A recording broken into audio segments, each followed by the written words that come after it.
फौज में जाने का बड़ा उत्साह रहा है हमारे जाटों में। हाँ, एक उत्सव की तरह मनाया करते थे, मोहल्ला इकट्ठा होकर विदा करता था। 18 वर्ष एक लिमिट होती है और 17वें दिन में भर्ती हो गया। कमांडो के लिए लोग नाम खींचते हैं, जाते नहीं। ट्रक हम लोड गए, जून का महीना था और गुड़गांव के अंदर ट्रक में जैसे हम उतरना शुरू किए, लठ बजाना शुरू कर दिए। लठ बजाना शुरू कर दिए। उसमें हम दौड़ रहे हैं, दौड़ते दौड़ते हमारे जैसे उछलते हैं ऐसे, तो यहाँ गड्ढे हो जा रहे हैं पिट्ठू से, खून टपकता है रास्ते में, खून हमें दिख रहा है कि उसका गिर रहा है। फिर घूंसे पड़ते हैं, आगे घूंसे पड़ते हैं। फिर एक अंधेरे एक कमरे के अंदर घुसा दिया जाता है, एक गेट में से हेलीकॉप्टर से आएगा या किसी भी तरह से आएगा और उसको टाइमिंग दिया जाएगा, आपको 2 मिनट का ऑपरेशन करना है। तो इस तरह की, तो मैं कश्मीर में भी रहा और जितने मिनिस्टर हैं एनर्जी में रहे थे, डॉक्टर फारूक अब्दुल्ला जेड के चीफ मिनिस्टर वो रहे, सज्जन कुमार हैं, एल अडवाणी है, मायावती। मैंने किसानों में काम करना शुरू कर दिया क्योंकि किसान पृष्ठभूमि से तो मैं हुई। हल चलाया हुआ, खेती जुताई, सारी चीजें मैंने करी हुई हैं और मुझे पता है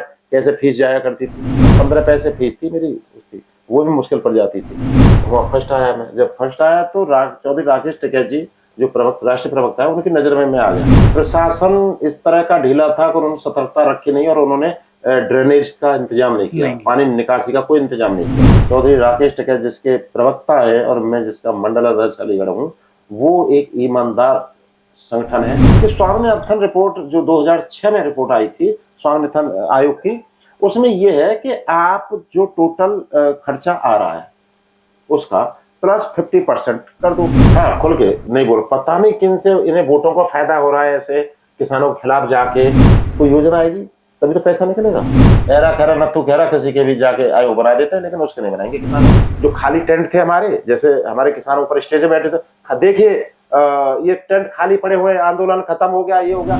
मीडिया भी इतना बढ़िया काम नहीं कर रही है। सच पूछो कि वो बस पूंछ हिला रही है पार्टियों के, कुछ नेताओं के। चैनल भी खरीद लिए गए। कहा तो पब्लिक प्लेस में पिया जाता है और कहा पिया जाएगा, लोग सुट्टे लगाते हुए चलते हैं, सिगरेट पीते हुए चलते हैं। यहाँ लड़कियों को देखो, आपके सिपरा मॉल पे, हमें गाजियाबाद में देखो। हुक्का हमारी परंपरा है, जाट गुजरों की परंपरा है हुक्का। इस चीज पर मैं एक बार आपको दोबारा इस चीज को बुलाऊंगा और इसी हुक्के पे हम दोबारा से पूरा डिस्कशन करेंगे, क्योंकि मैं चाहता हूं कि इस चीज पे थोड़ा सा साइंटिफिक बैकिंग के साथ मैं बात करूं आपसे। उसके लिए बीजों के लिए जो पैसे लिए थे पड़ोसी से या बैंक से कहीं से लिए, उसका टाइम हो गया। दोपहर फिर बीमार हो जाएगा, बुखार आ जाए, ये आ जाए, शरीर कमजोर होता चला जाता है, तो औसत आयु किसान की गिर जाती है। भारत एक कृषि प्रधान देश है और इस कृषि प्रधान देश में हर बार इलेक्शंस के ही दौरान क्यों सिर्फ किसान हित की बात होती है। नमस्कार, मेरा नाम है आयुष और आप देख रहे हैं सिटीजन पोस्ट न्यूज।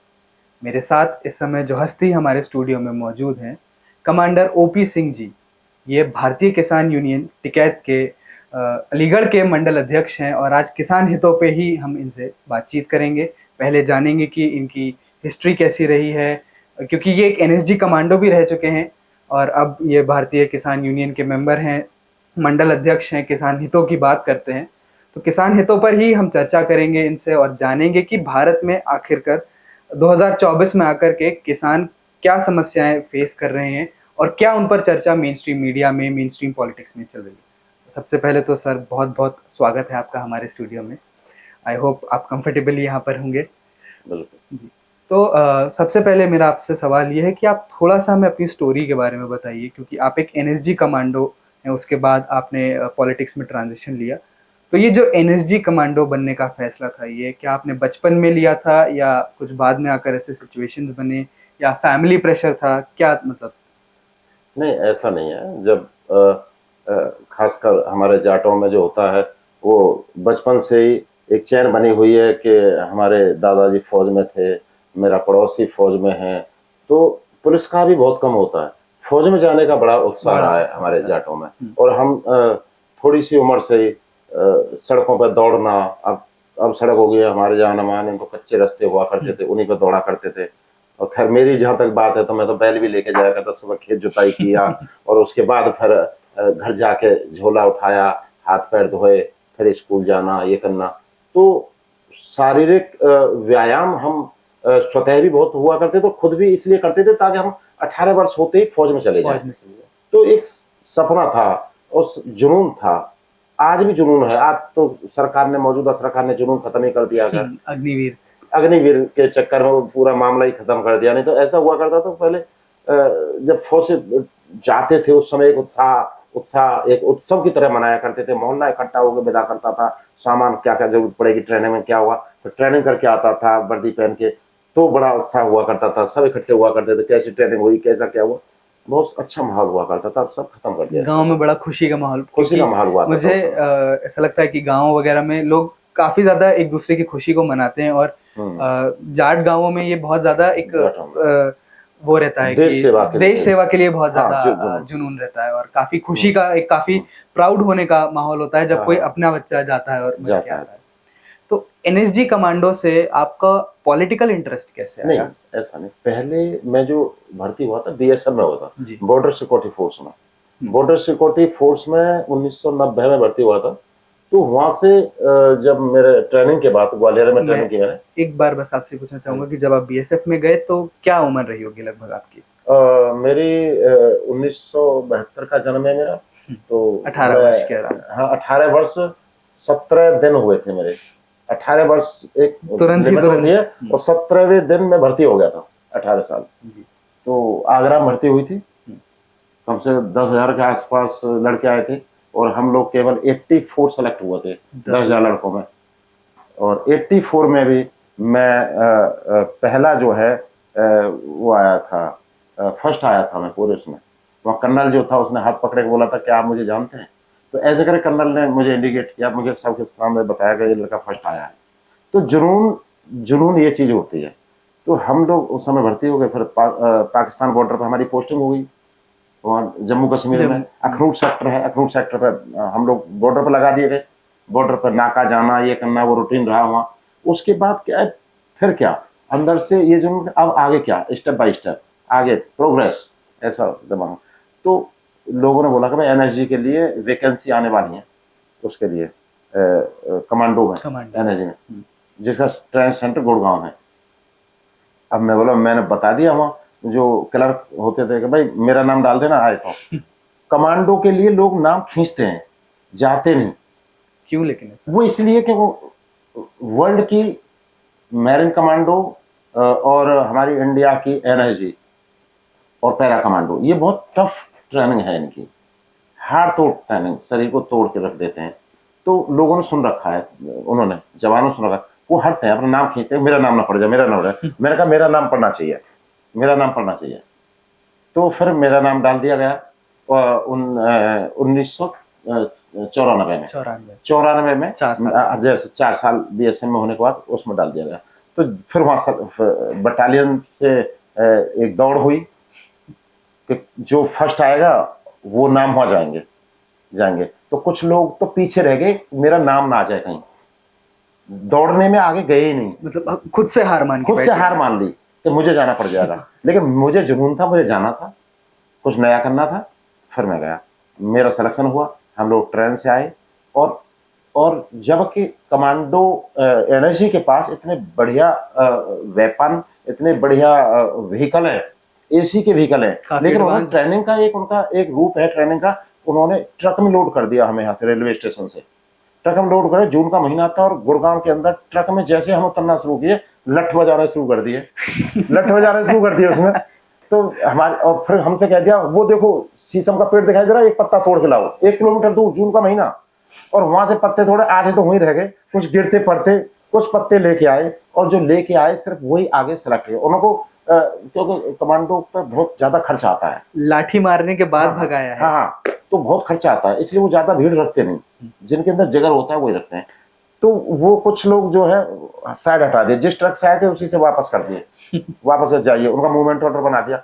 हम लोग रह गए होंगे मुश्किल से उसमें ऐसे कोई 150 के आसपास रहे, पूरी इंडिया से टॉपर आए थे। कितने थे? 1000 से ऊपर आए थे पूरी इंडिया से टॉपर, हर बटालियन के टॉपर आए थे। 14 लाख फौज थी, उसमें से 1000 आए थे टॉपर में से भी वो 150 रह गए। अब 150 में से भी फिर 3 महीने की ट्रेनिंग हुई। जो ट्रेनिंग होती है उसको, क्योंकि बड़ा जुनून वाली वैसे बताऊंगा मैं, इसमें बता भी नहीं पाऊंगा, इतनी हार्ड होती है, इतनी लाठियां पड़ते हैं। दो लड़के हमारे, थोड़ा सा आइडिया 2 लड़के। अब जैसे 20 किलोमीटर की दौड़ थी हमारी, 20 किलो बजर पिट्ठू, 20 किलो वजन पिट्ठू कमर पे और एक राइफल।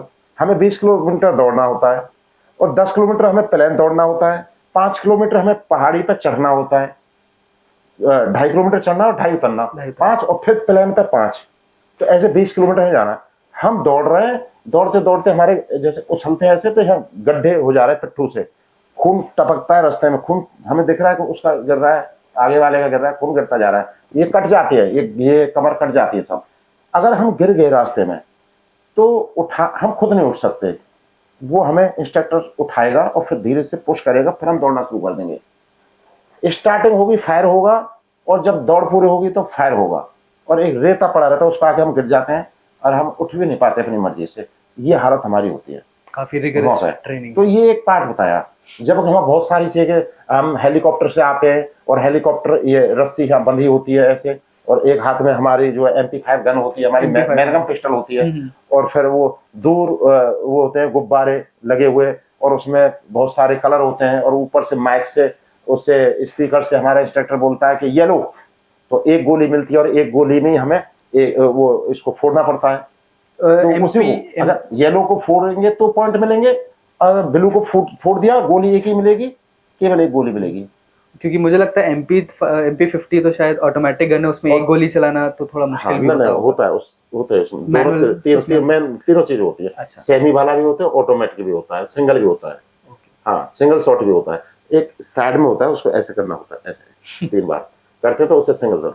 तो एक जो है एक 47 में भी होता है ये सिस्टम, तो उसको एक गोली मिलेगी, और उससे हेलीकॉप्टर से हम पहाड़ी से आएंगे, उधर से ऊपर से हेलीकॉप्टर आएगा उड़ते हुए, ऐसे फायर करना होता है। फिर एक आग का कुआं होता है, उसमें आग निकल रही होती है, हमें उसमें जम मारना होता है कच्ची मिट्टी लगा के, और वो कच्ची मिट्टी लगाने के बाद एक बार जब जम मारते हैं तो इतनी देर में वो सूख जाती है। इतना हार्ड ट्रेनिंग होती है, आगे कईयों की आग लग जाती है, कईयों के अंदर आग लग भी जाती है, पर खड़े रहते हैं उसको बुझाने के लिए रहते हैं। आग लगती है तो कुछ मेडिकल असिस्टेंट मिलता है या छोड़ देते हैं? अरे कमांडो बहुत खर्चा होता है उसमें, डॉक्टर वगैरह टीम पूरी तैयार रहती है, फिर घूंसे पड़ते हैं आगे, घूंसे पड़ते हैं, फिर एक अंधेरे एक कमरे के अंदर घुसा दिया जाता है, एक गेट में से एक गेट निकलने का होता है, वो जिससे घुसे वो बंद कर दिया, फिर और उसमें गैस होती है भीतर अंदर, और जल्दी से हमें निकलना नहीं, गैर हो जाएंगे, उसमें गिर पड़ेंगे। तो इस तरह की बहुत एक्टिविटी उसमें कमांडो के अंदर होती हैं। ऑप्टिकल्स 26 ऑप्टिकल्स होते हैं, कांटे वगैरह, ये बहुत सारी ट्रेन होते हैं। तो उसमें से क्या हुआ, एक वाकया है कि एक लड़का था मेरे जिले का था, वो मेरे से कह रहा था तू तो पतला सा है, तू कैसे ट्रेनिंग कर पाएगा। वो मोटा तगड़ा था, उसके पापा उसको लड्डू दे गए, एक टीम में 10 किलो लड्डू दे गए उसको, घी के, देसी घी के दे गए उसे ट्रेनिंग में। तो जब पहले दिन लट पड़े और हमारे इन पे लट पड़े, और हमारा इंस्ट्रक्टर कूद ऐसे हाथ रखवा लेते थे, जंप बूट से पहन के जंप, इस पर जंप मारा, फिर इस पर जंप मारा, फिर उस पर मारा, जवान के ऊपर जाते इंस्ट्रक्टर जो है पूरी बॉडी वेट डालते हुए जाता था। जिस दिन वो उसके ऊपर पड़ा तो शाम को सुबह देखा तो अपनी चारपाई पे था ही नहीं, वो भाग गया छोड़ के, दीवार फांद के भाग गया। वो मिला उसके लड्डू मैंने खाए। आपकी कुछ हड्डियां वगैरह भी टूटी हैं क्या ट्रेनिंग में? नहीं, हड्डियां हाँ होते हैं, इस तरह की इंजरी होती हैं। 2 मौत हुई थी मेरे कोर्स में, 2 मौत हुई थी दौड़ने से ही, फिजिकली जो एक्टिविटी थी उनसे 2 मौत हो गई। दिल ने गिव आउट कर दिया उनके। हार्ट फेल हो गए। अलग अलग हर कोर्स में तो नहीं, पर किसी न किसी कोर्स में मौत हो जाती है किसी न किसी कारणों से। इतनी हार्ड ट्रेनिंग होती है, बहुत रफ ट्रेनिंग होती है, बहुत किसी के बस का नहीं एकदम है, हर किसी के बस का नहीं है। हाँ हर किसी।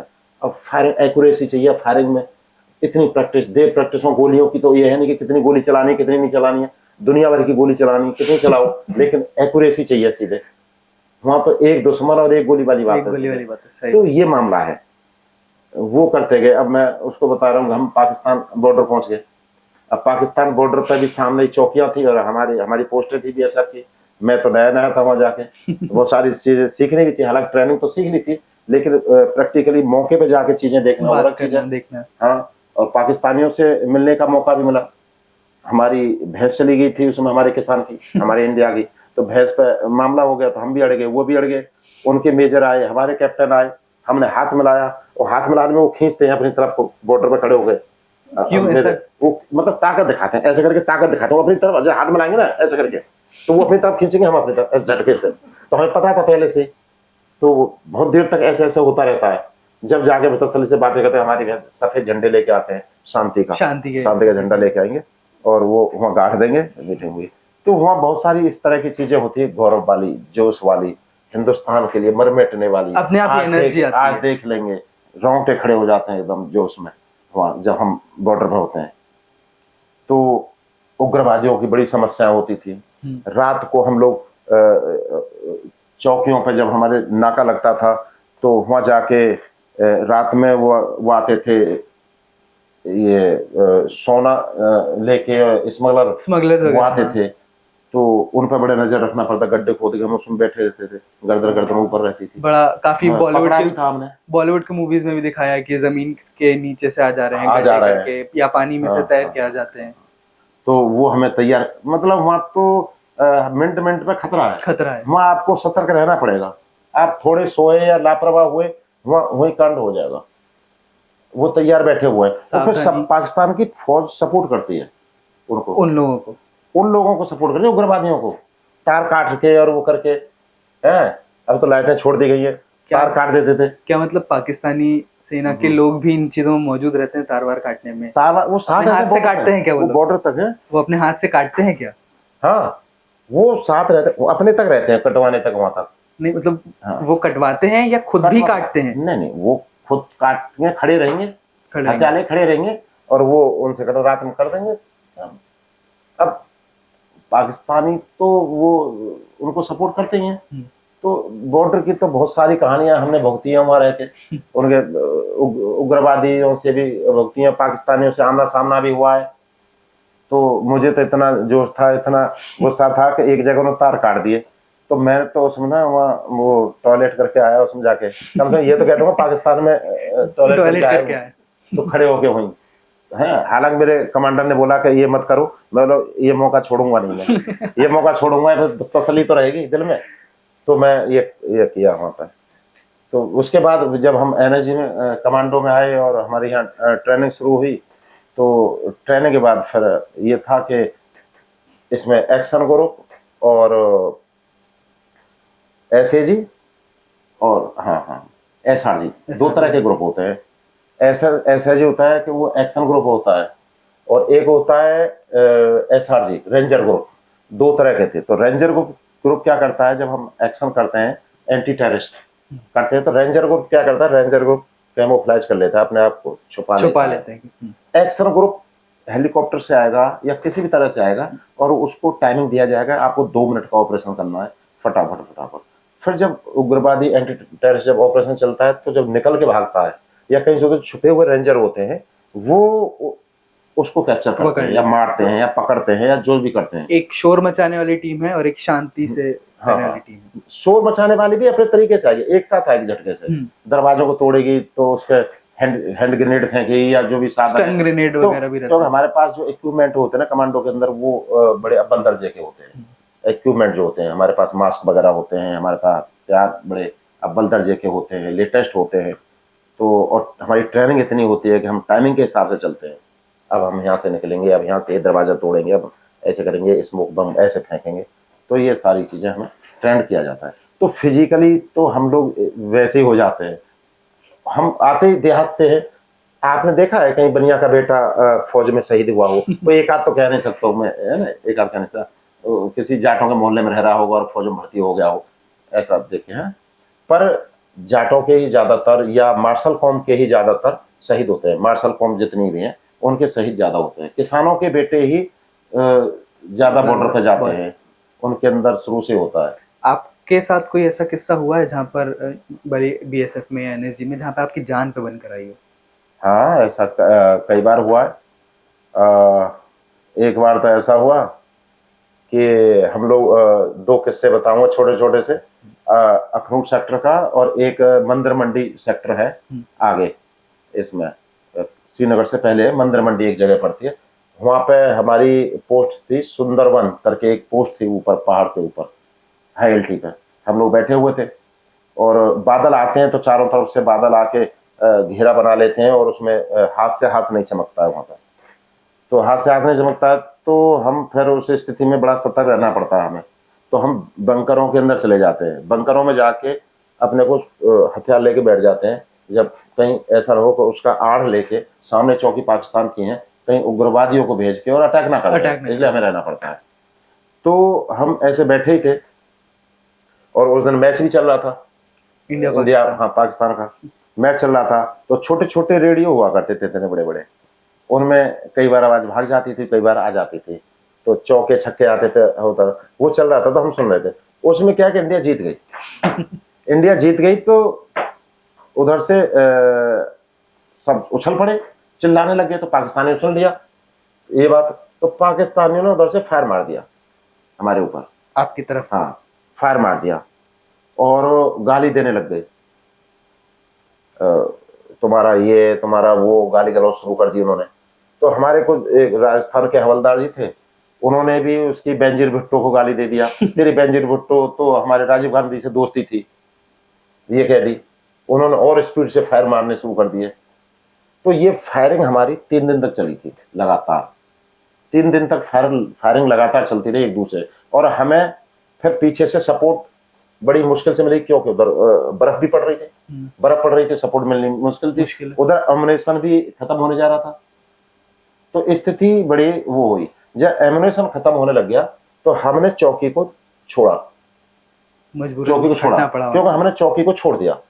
चौकी को इसलिए छोड़ दिया कि अगर उन पे एम्युनिशन ज्यादा हुआ सामने तो वो चल के आ जाएंगे इधर, और हमारा हम वो है, और लगातार बर्फ पड़ रही है और रास्ते हो गए ब्लॉक, बंद हो गए, रास्ते बंद हो गए थे। तो हमारे पास साधन होते थे, मिट्टी का तेल होता था वहां पे, और ये ऊँट का कीमा और ये डिब्बों में बंद ये सारी चीजें हुआ करती थी। कोई सब्जी तो वहां मिलती नहीं थी कि नीचे सब्जी जा रही है, डिब्बे बंद जो सब्जियां होती थी वो जाती थी खाने के लिए, और वो जैम वगैरह और इस तरह के डिब्बे होते थे, हमने वो लिए और अपने पिट्ठू लाते, और हम जो है पहाड़ी पे से पाकिस्तान की तरफ को ही चल दिए थोड़े से, अपनी जो छोटी छोटी चौकी बना के रखते हैं हम अपने लिए सपोर्ट के लिए, हमने उस चौकी पे अपना डेरा जमा दिया, ताकि ये अगर हमारी चौकी पे हमारी पाएंगे तो हम उधर से अटैक इन पे कर देंगे। अपनी प्लानिंग कर दी हमने कि ये हमारी इस पे आएंगे चौकी पे, या तो ये समझेंगे हम मर गए इसलिए आएंगे है हमारे सामान उठाने के लिए, तो कहीं ना कहीं हमें घेरा करेंगे, तो हम छोटी चौकी से, सपोर्ट चौकी से हम इन पे घेरा ऐसे घेर देंगे, अपने को हथियार बचा के। आपको भी कोई गोलियां लगी थी क्या उस ना, मेरे को गोलियां नहीं लगी, मेरे को गोली नहीं लगी, गोली लगने के तक हम पहुंच गए थे।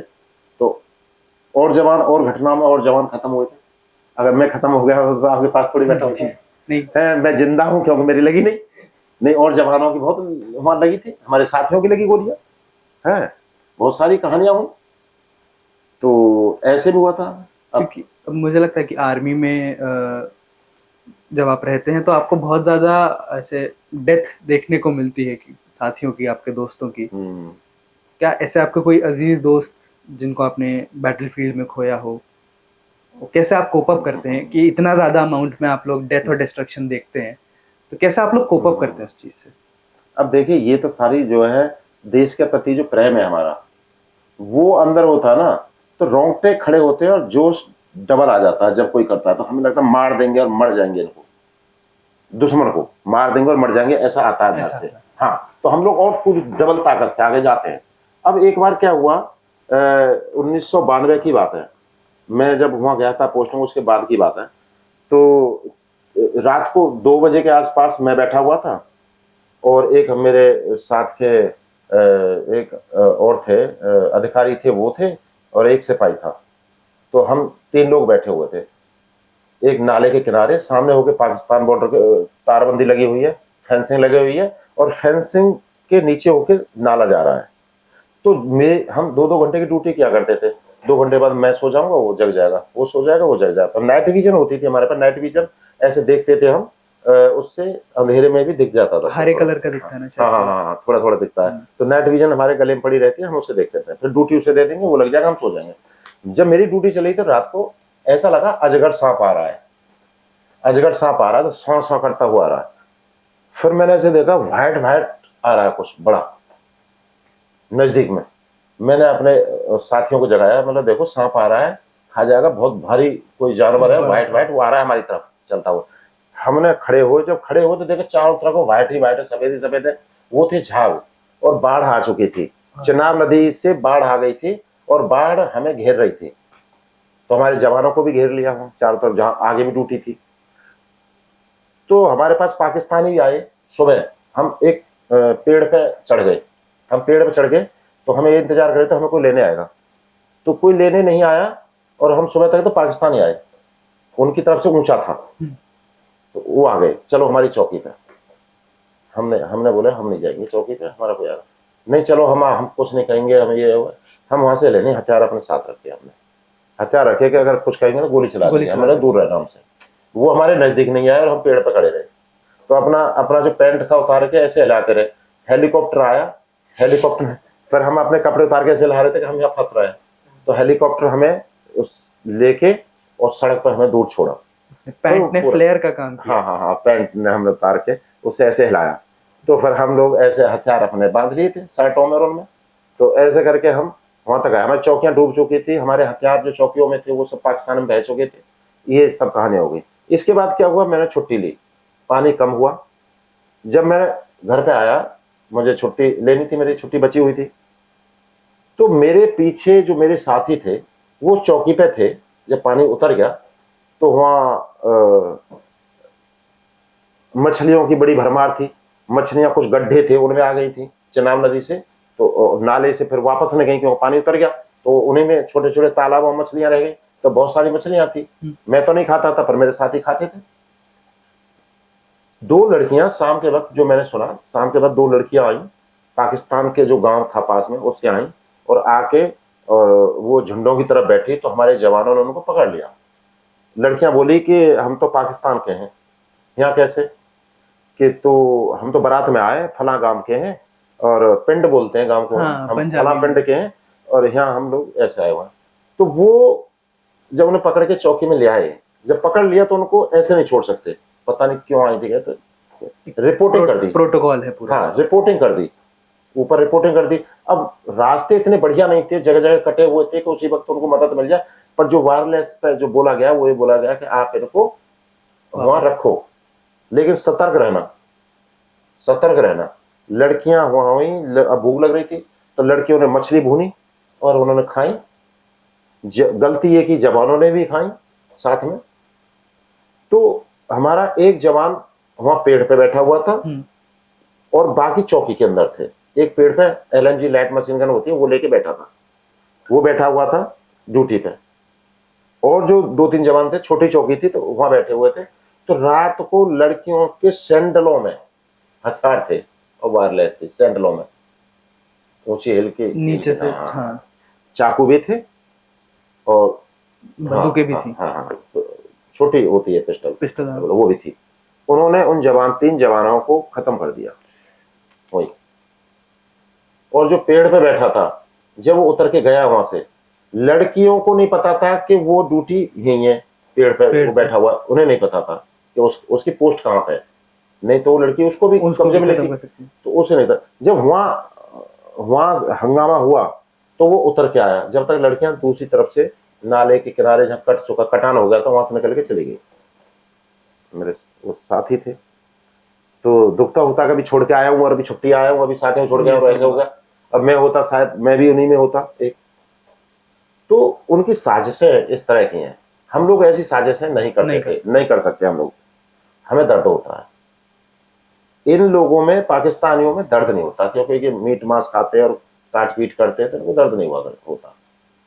तो इस तरह की, तो मैं कश्मीर में भी रहा और जितने मिनिस्टर हैं एनर्जी में रह के, डॉक्टर फारूक अब्दुल्ला जेड के चीफ मिनिस्टर वो रहे, सज्जन कुमार हैं, LK अडवाणी हैं, मायावती, जगदीश टाइटलर, HKL भगत, मुलायम सिंह यादव, इन सब के साथ मैंने ड्यूटी की है। सब तरह का मतलब अनुभव लिया है, हर तरह का।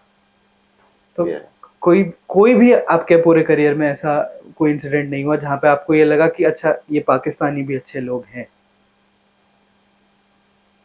नहीं, उस वक्त तो लगा था जब वो हमें लेने आए थे, चलो खाना खिलाएंगे यार आपको, ये करेंगे, कुछ नहीं कहेंगे, तब उस वक्त उनकी मंशा क्या थी, वो जाके पकड़ लेते, कुछ भी कर सकते थे।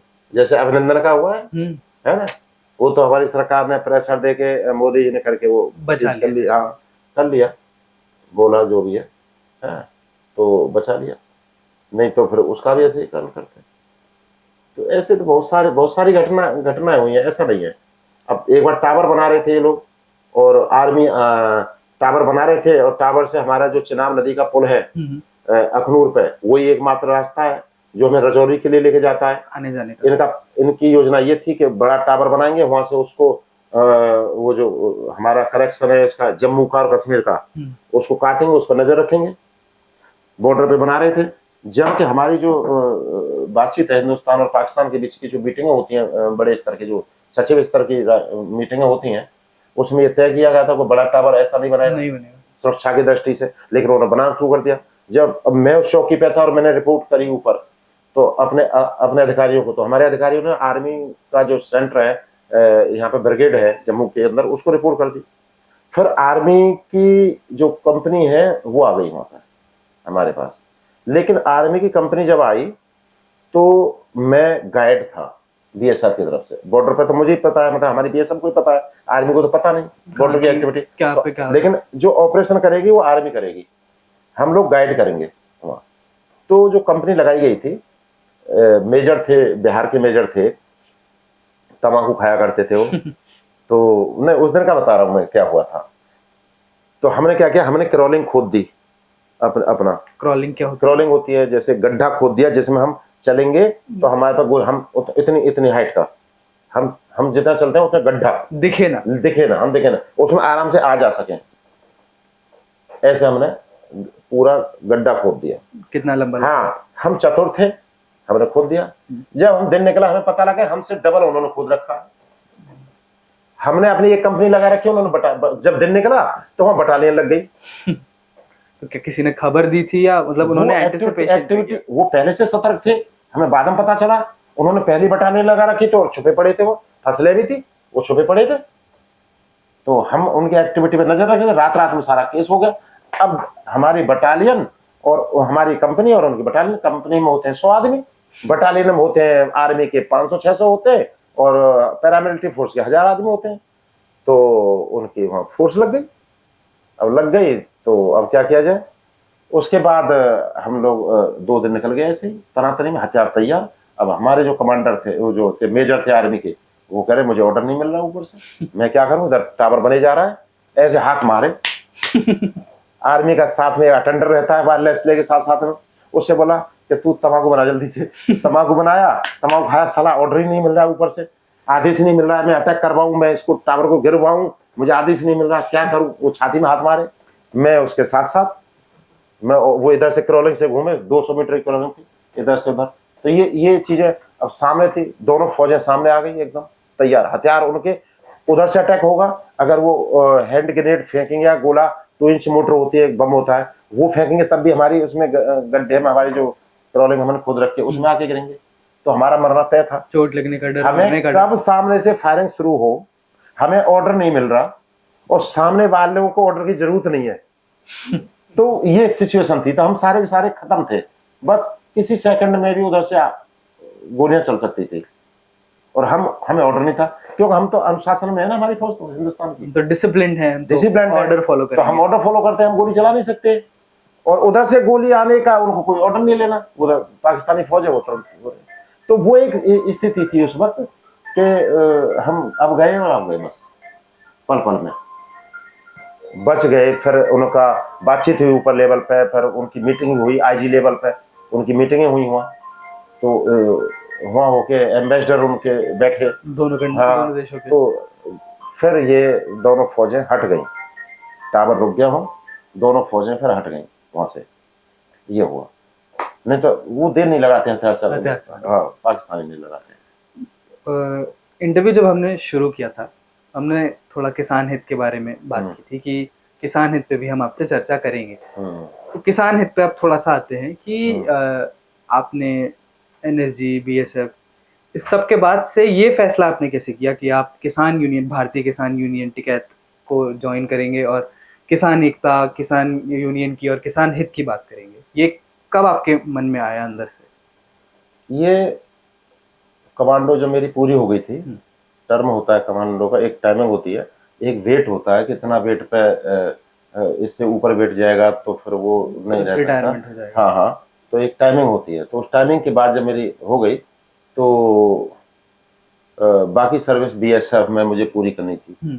तो बीएसएफ एनर्जी की पूरी करने के बाद मैंने बीएसएफ से रिजाइन ले लिया। बीएसएफ से तो मुझे बहुत सारा समय मिल गया। मैंने ये सोचा और भी लोगों को मौका दिया जाए। आपने मतलब रिटायरमेंट लिया, वॉलंटरी रिटायरमेंट या रेजिग्नेशन दिया?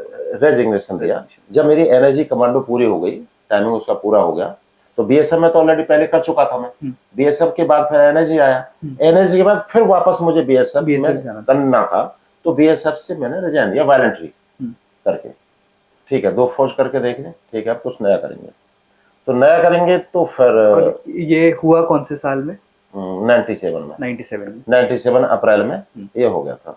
तो उसके बाद फिर एक मैं मुलायम सिंह यादव जी के साथ चल रहा था। उस समय रक्षा मंत्री थे ये, तो उनके एक मित्र थे पोंटी चड्ढा, काफी उद्योगपति फेमस, आप जानते हैं, वो थे। तो उनसे संपर्क कराया मेरा, उनको हाँ संपर्क क्या कराया, सहसवान सीट पे चुनाव हो रहा था, तो मैंने पोंटी चड्ढा जी मिलने गए थे इनसे, मुलायम सिंह यादव जी से। तो मिलने गए थे, तो हम ऐसे कमांडो होते हैं, 7 कमांडो होते हैं, तो ऐसे खड़े रहते हैं। तो हम लोग जो है वो पोंटी चड्ढा अंदर को घुसे, तो मैंने बूट ऐसे उठा के ऊपर, बॉडी नहीं हिली, और ऐसे करके ऐसे मार दिया उनके पैर पे पैर। तो पैर पे पैर मार दिया पोंटी चड्ढा के। अब वो बड़े उद्योगपति थे अपने आप में, लेकिन हम तो उसको प्रोटोकॉल फॉलो करते हैं, जान नहीं दे सकते। जूता मार, उसके पैर पे पैर मार दिया, अंदर ना घुसे, और कोहनी से ऐसे मार दिया, ऐसे करके अंदर नहीं घुसने दिया। तो हम ऐसे रखते हैं हथियार, यूं कोहनी ऐसे चलाते हैं, ऐसे तो ऐसे लाते हैं। तो हमने उसके बावजूद भी मूवमेंट पूरा है। हाँ, ऐसे रहते हैं, ऐसे करके। चश्मे भी लगे होते हैं, आपने देखो कमांडो। तो हम नजर रखते हैं। अब उस वक्त मुलायम सिंह यादव जी ने कहा मेरे मित्र हैं और तुमने ये किया क्या, और मुझे नहीं चाहिए कमांडो, और वो जो पॉलिटिशियन का होता है, मुझे नहीं चाहिए, मुझे नहीं, मेरे खास मित्र हैं ये करके वो किया। लेकिन जब हम यहाँ इस पे आए, कृष्णा मेनन मार्ग 2 नंबर कोठी थी उनकी, उस समय रक्षा मंत्री जब थे, वहां आए तो शाबाश, बहुत बढ़िया किया है। अब धन्यवाद किया कि बहुत अच्छी ड्यूटी करी तुमने, ऐसे होना चाहिए बेटा, डरना नहीं चाहिए, बेबाकी की जरूरत है। अब यादव जी ने बोला क्या नाम है, कहाँ के रहने वाले हो, ये वो बहुत सारी बातें बोले। वो अब पोंटी चड्ढा जी उनके मित्र थे, और सिपरा वाले मोहित जी उनके मित्र थे, दोनों ही इनके मुलायम सिंह यादव जी के मित्र थे। अब ये इन दोनों ने कहा भाई हमें जो है एनर्जी कमांडो चाहिए, हमें दिलवाओ। बोला ऐसे तो हो नहीं सकते, रिटायरमेंट लेना पड़ेगा तब जाके मिल सकते हैं, ऐसे तो मिल नहीं सकते। तो मेरा एनर्जी का टर्म पूरा हो रहा था उस समय। तो उनके शिव कुमार डीएसपी थे, उनके पीएसओ थे मुलायम सिंह यादव जी के, उन्होंने डीएसपी के द्वारा मुझसे बुलवाया कि ऐसे ऐसे बात है, या तो सिपरा वाले मोहित जी, या तो फिर वो पोंटी चड्ढा के साथ, किसके साथ एक चल जाओ, बहुत बढ़िया हमारे मित्र हैं, बहुत बढ़िया आदमी है, उनके साथ आप चले जाओ, उधर से रिजाइन कर दो, आपका पूरा हो ही गया।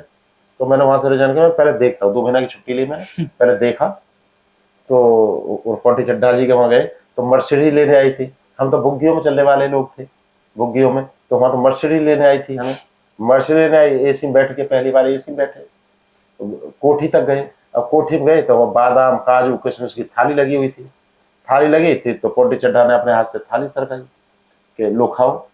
तो मैंने खुद पर्सनली डील किया। उन्होंने डील किया, तो वो अच्छा लगा, तो हमने तो मैंने बादाम काजू किशमिश की मुट्ठी भरी और खाई ऐसे करके। जब 1-2 खाना चाहिए, तहजीब तो ये कहती है, लेकिन हम कमांडो थे तो हमने तो ऐसे भरी और ऐसे खा गए। पोंटी चड्ढा मन मन में खुश हो रहे होंगे उस समय। बोले क्या नाम है, मैं बोला ओपी सिंह, क्या कास्ट है, मैं बोला जाट हूँ। अच्छा चौधरी साहब हो हाँ। तो उन्होंने बोला अच्छा चौधरी साहब को ले जाओ और फला कोठी में ले जाओ, और वहां जाके व्यवस्था करा दो। वहां एक रसोईया मिला, एक ड्राइवर मिला, एक गाड़ी मिली, और 2 महीना मतलब एक रुतबे के साथ वहां पे हम अच्छा निकला। फिर हमने रिजाइन दिया फौज में, हाँ फिर रिजाइन दिया। फिर वहां पोंटी चड्ढा के साथ मैंने समय बिताया, 4-5 साल वहां बिताई, और उनके काम धंधे संभाले। काम धंधे, फैक्ट्रियां थी, वो थी, हर जगह बहुत जिम्मेदारी है। एक सिविल में आ गया, फौज में होता ना एकदम खड़े रहना, अकड़ के रहना, और वो सारी, वो धीरे धीरे सिविल में आने के बाद धीरे धीरे अब सिविलियन के साथ रह रह के मैच होने लग गया। तो मतलब आपने सिर्फ सिक्योरिटी ना देखकर मैनेजमेंट भी उनका देखा? हाँ, काफी सारा मैनेजमेंट में भी जिम्मेदारी। फिर मैंने बहुत सारे बॉडीगार्ड्स उनके लिए भर्ती किए, अपने क्षेत्र के हथियारों वाले लड़के, लंबे 6-6 फुट के जवान, उनके साथ 20-25 तैयार कर दिए मैंने, उनके लिए कर दिए। तो ये मेरा काम था। जब वहां से माइंड सिविल की तरफ, बिजनेस की तरफ आया, जब बिजनेस की तरफ आया, देखे तो सिक्योरिटी सिक्योरिटी फोर्सेस का सिक्योरिटी गार्ड्स की एक एजेंसी डाल दी, तो वो धीरे धीरे बढ़ने लग गई। काम करते करते वो बढ़ने लग गई, तो वहीं से फिर ये 2016 की बात है, मेरे पिताजी उसमें थे, ये टिकैत जो यूनियन है, किसान बाबा भारतीय महेंद्र किसान सिंह टिकैत जी, जी। जब इन्होंने यूनियन खड़ी करी थी 1987 में, हम्म, तो उसी वक्त मेरे पिताजी भी जुड़ गए थे उनके साथ। तो उनका मैं कार्ड देख रहा था, वो तभी का बना हुआ वो कार्ड देखा, उसमें फोटो लगा हुआ था। मेंबरशिप हाँ कार्ड उनका। हाँ हाँ, मेंबरशिप का कार्ड अम्मा ने रखा हुआ था, वो देखा। तो उसमें वो नैनी जेल भी गए थे, नैनी जेल में रहे थे, जब आंदोलन हुए थे जेल में भी रहे। तो वहीं से कीड़ा पैदा हो गया कि भाई जब पिताजी के बाद कौन, उस लेगेसी को भी कंटिन्यू करना है, वो भी करना है। तो वो एक हमें पटल मिल रहा था, एक मंच मिल रहा था काम करने के लिए। तो वहां से मैं ढूंढने लग गया कि मैं कहाँ किससे संपर्क करूं। तो मेरे एक मित्र थे राम कुमार जी, वो संपर्क में थे यूनियन के। तो वो मतलब थे क्या, राम कुमार जी हैं आज भी संपर्क में। तो वो संपर्क थे, उन्होंने उस समय के जो वो थे पंडित राजपाल शर्मा जी, बाबा महेंद्र सिंह टिकैत के राइट हैंड थे, आज भी प्रदेश अध्यक्ष है वो, उनसे मिलवाया।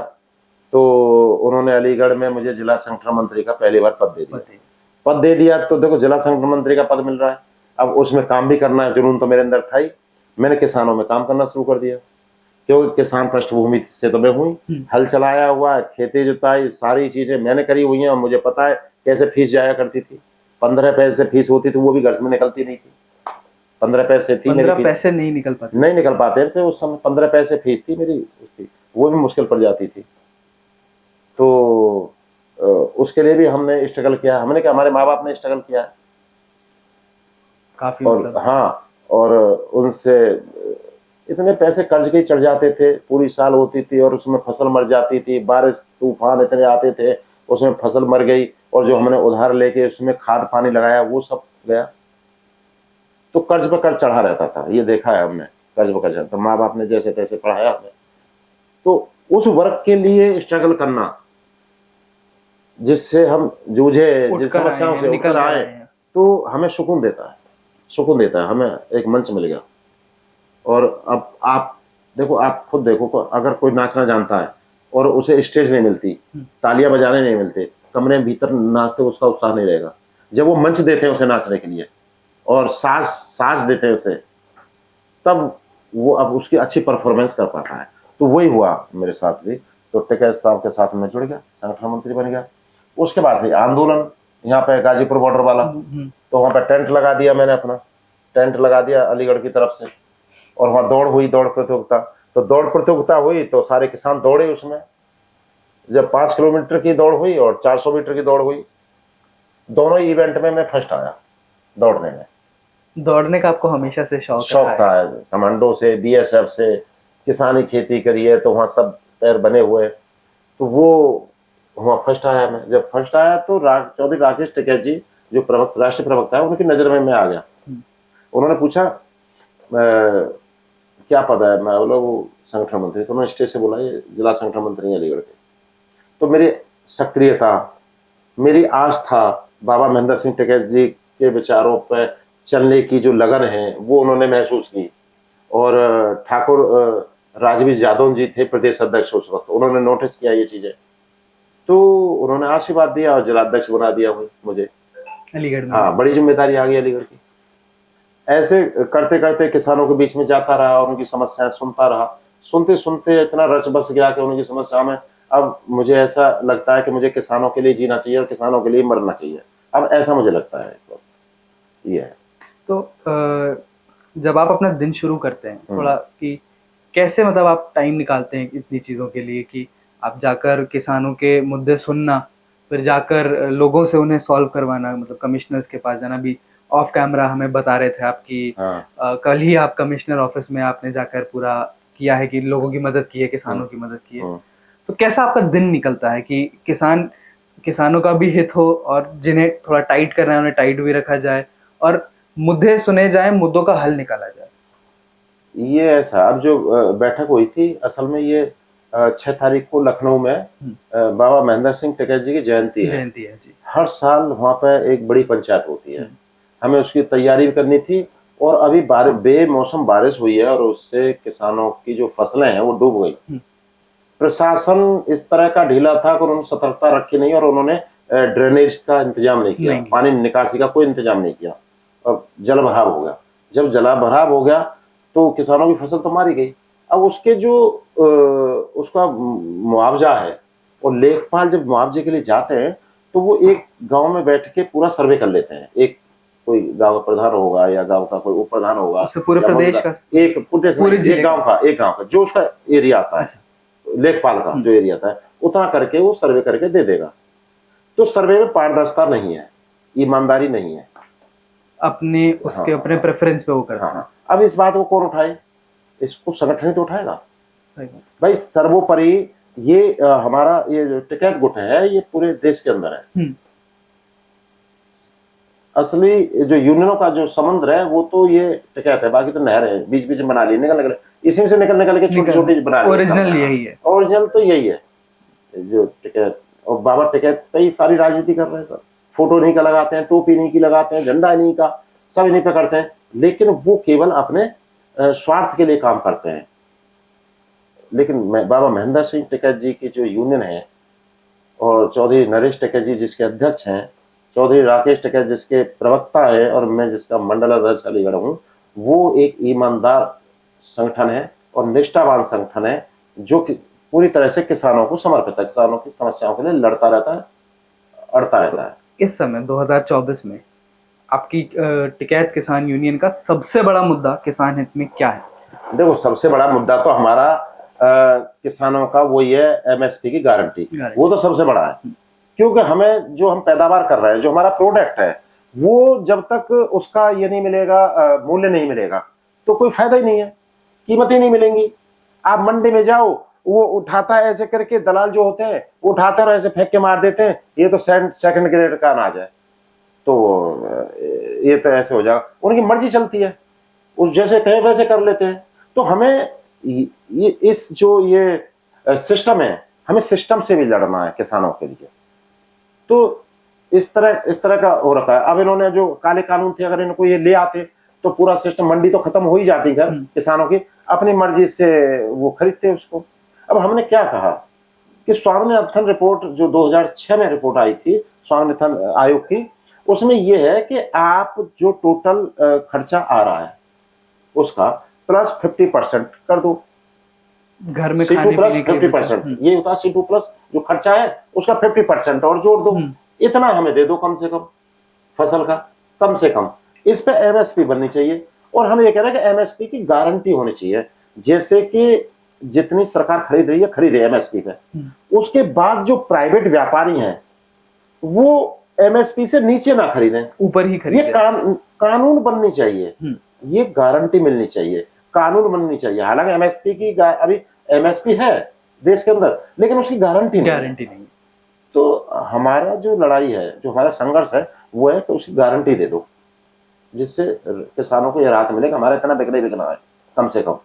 वो सरकार नहीं कर रही, उससे बच रही है। स्वामीनाथन रिपोर्ट पे बात ही नहीं कर रही है। 750 किसान खत्म हुए, कोई स्मारक आज तक बनाया हो बता दो कहीं भी? बगल से कोई बयान आज तक दिया हो मोदी जी ने? बस वो दिया था, मुट्ठी भर किसान नहीं मान पाए, उसके अलावा कोई बयान दिया हो तो बता दो। तो सरकार संवेदनहीन है किसानों के मामले में। आपका ये कहना है कि सरकार जो है वो किसान के मुद्दों पे, किसानों के मुद्दों पे खुलकर नहीं बोलना चाहते हैं। हाँ, खुल के नहीं बोल, पता नहीं किन से इन्हें वोटों का फायदा हो रहा है ऐसे किसानों के खिलाफ जाके, क्योंकि किसानों के खिलाफ जाएंगे तो इनके जो ये हैं बनिया वोट है और इनका मानना है ठाकुर वोट है, जबकि ठाकुर भी किसान है।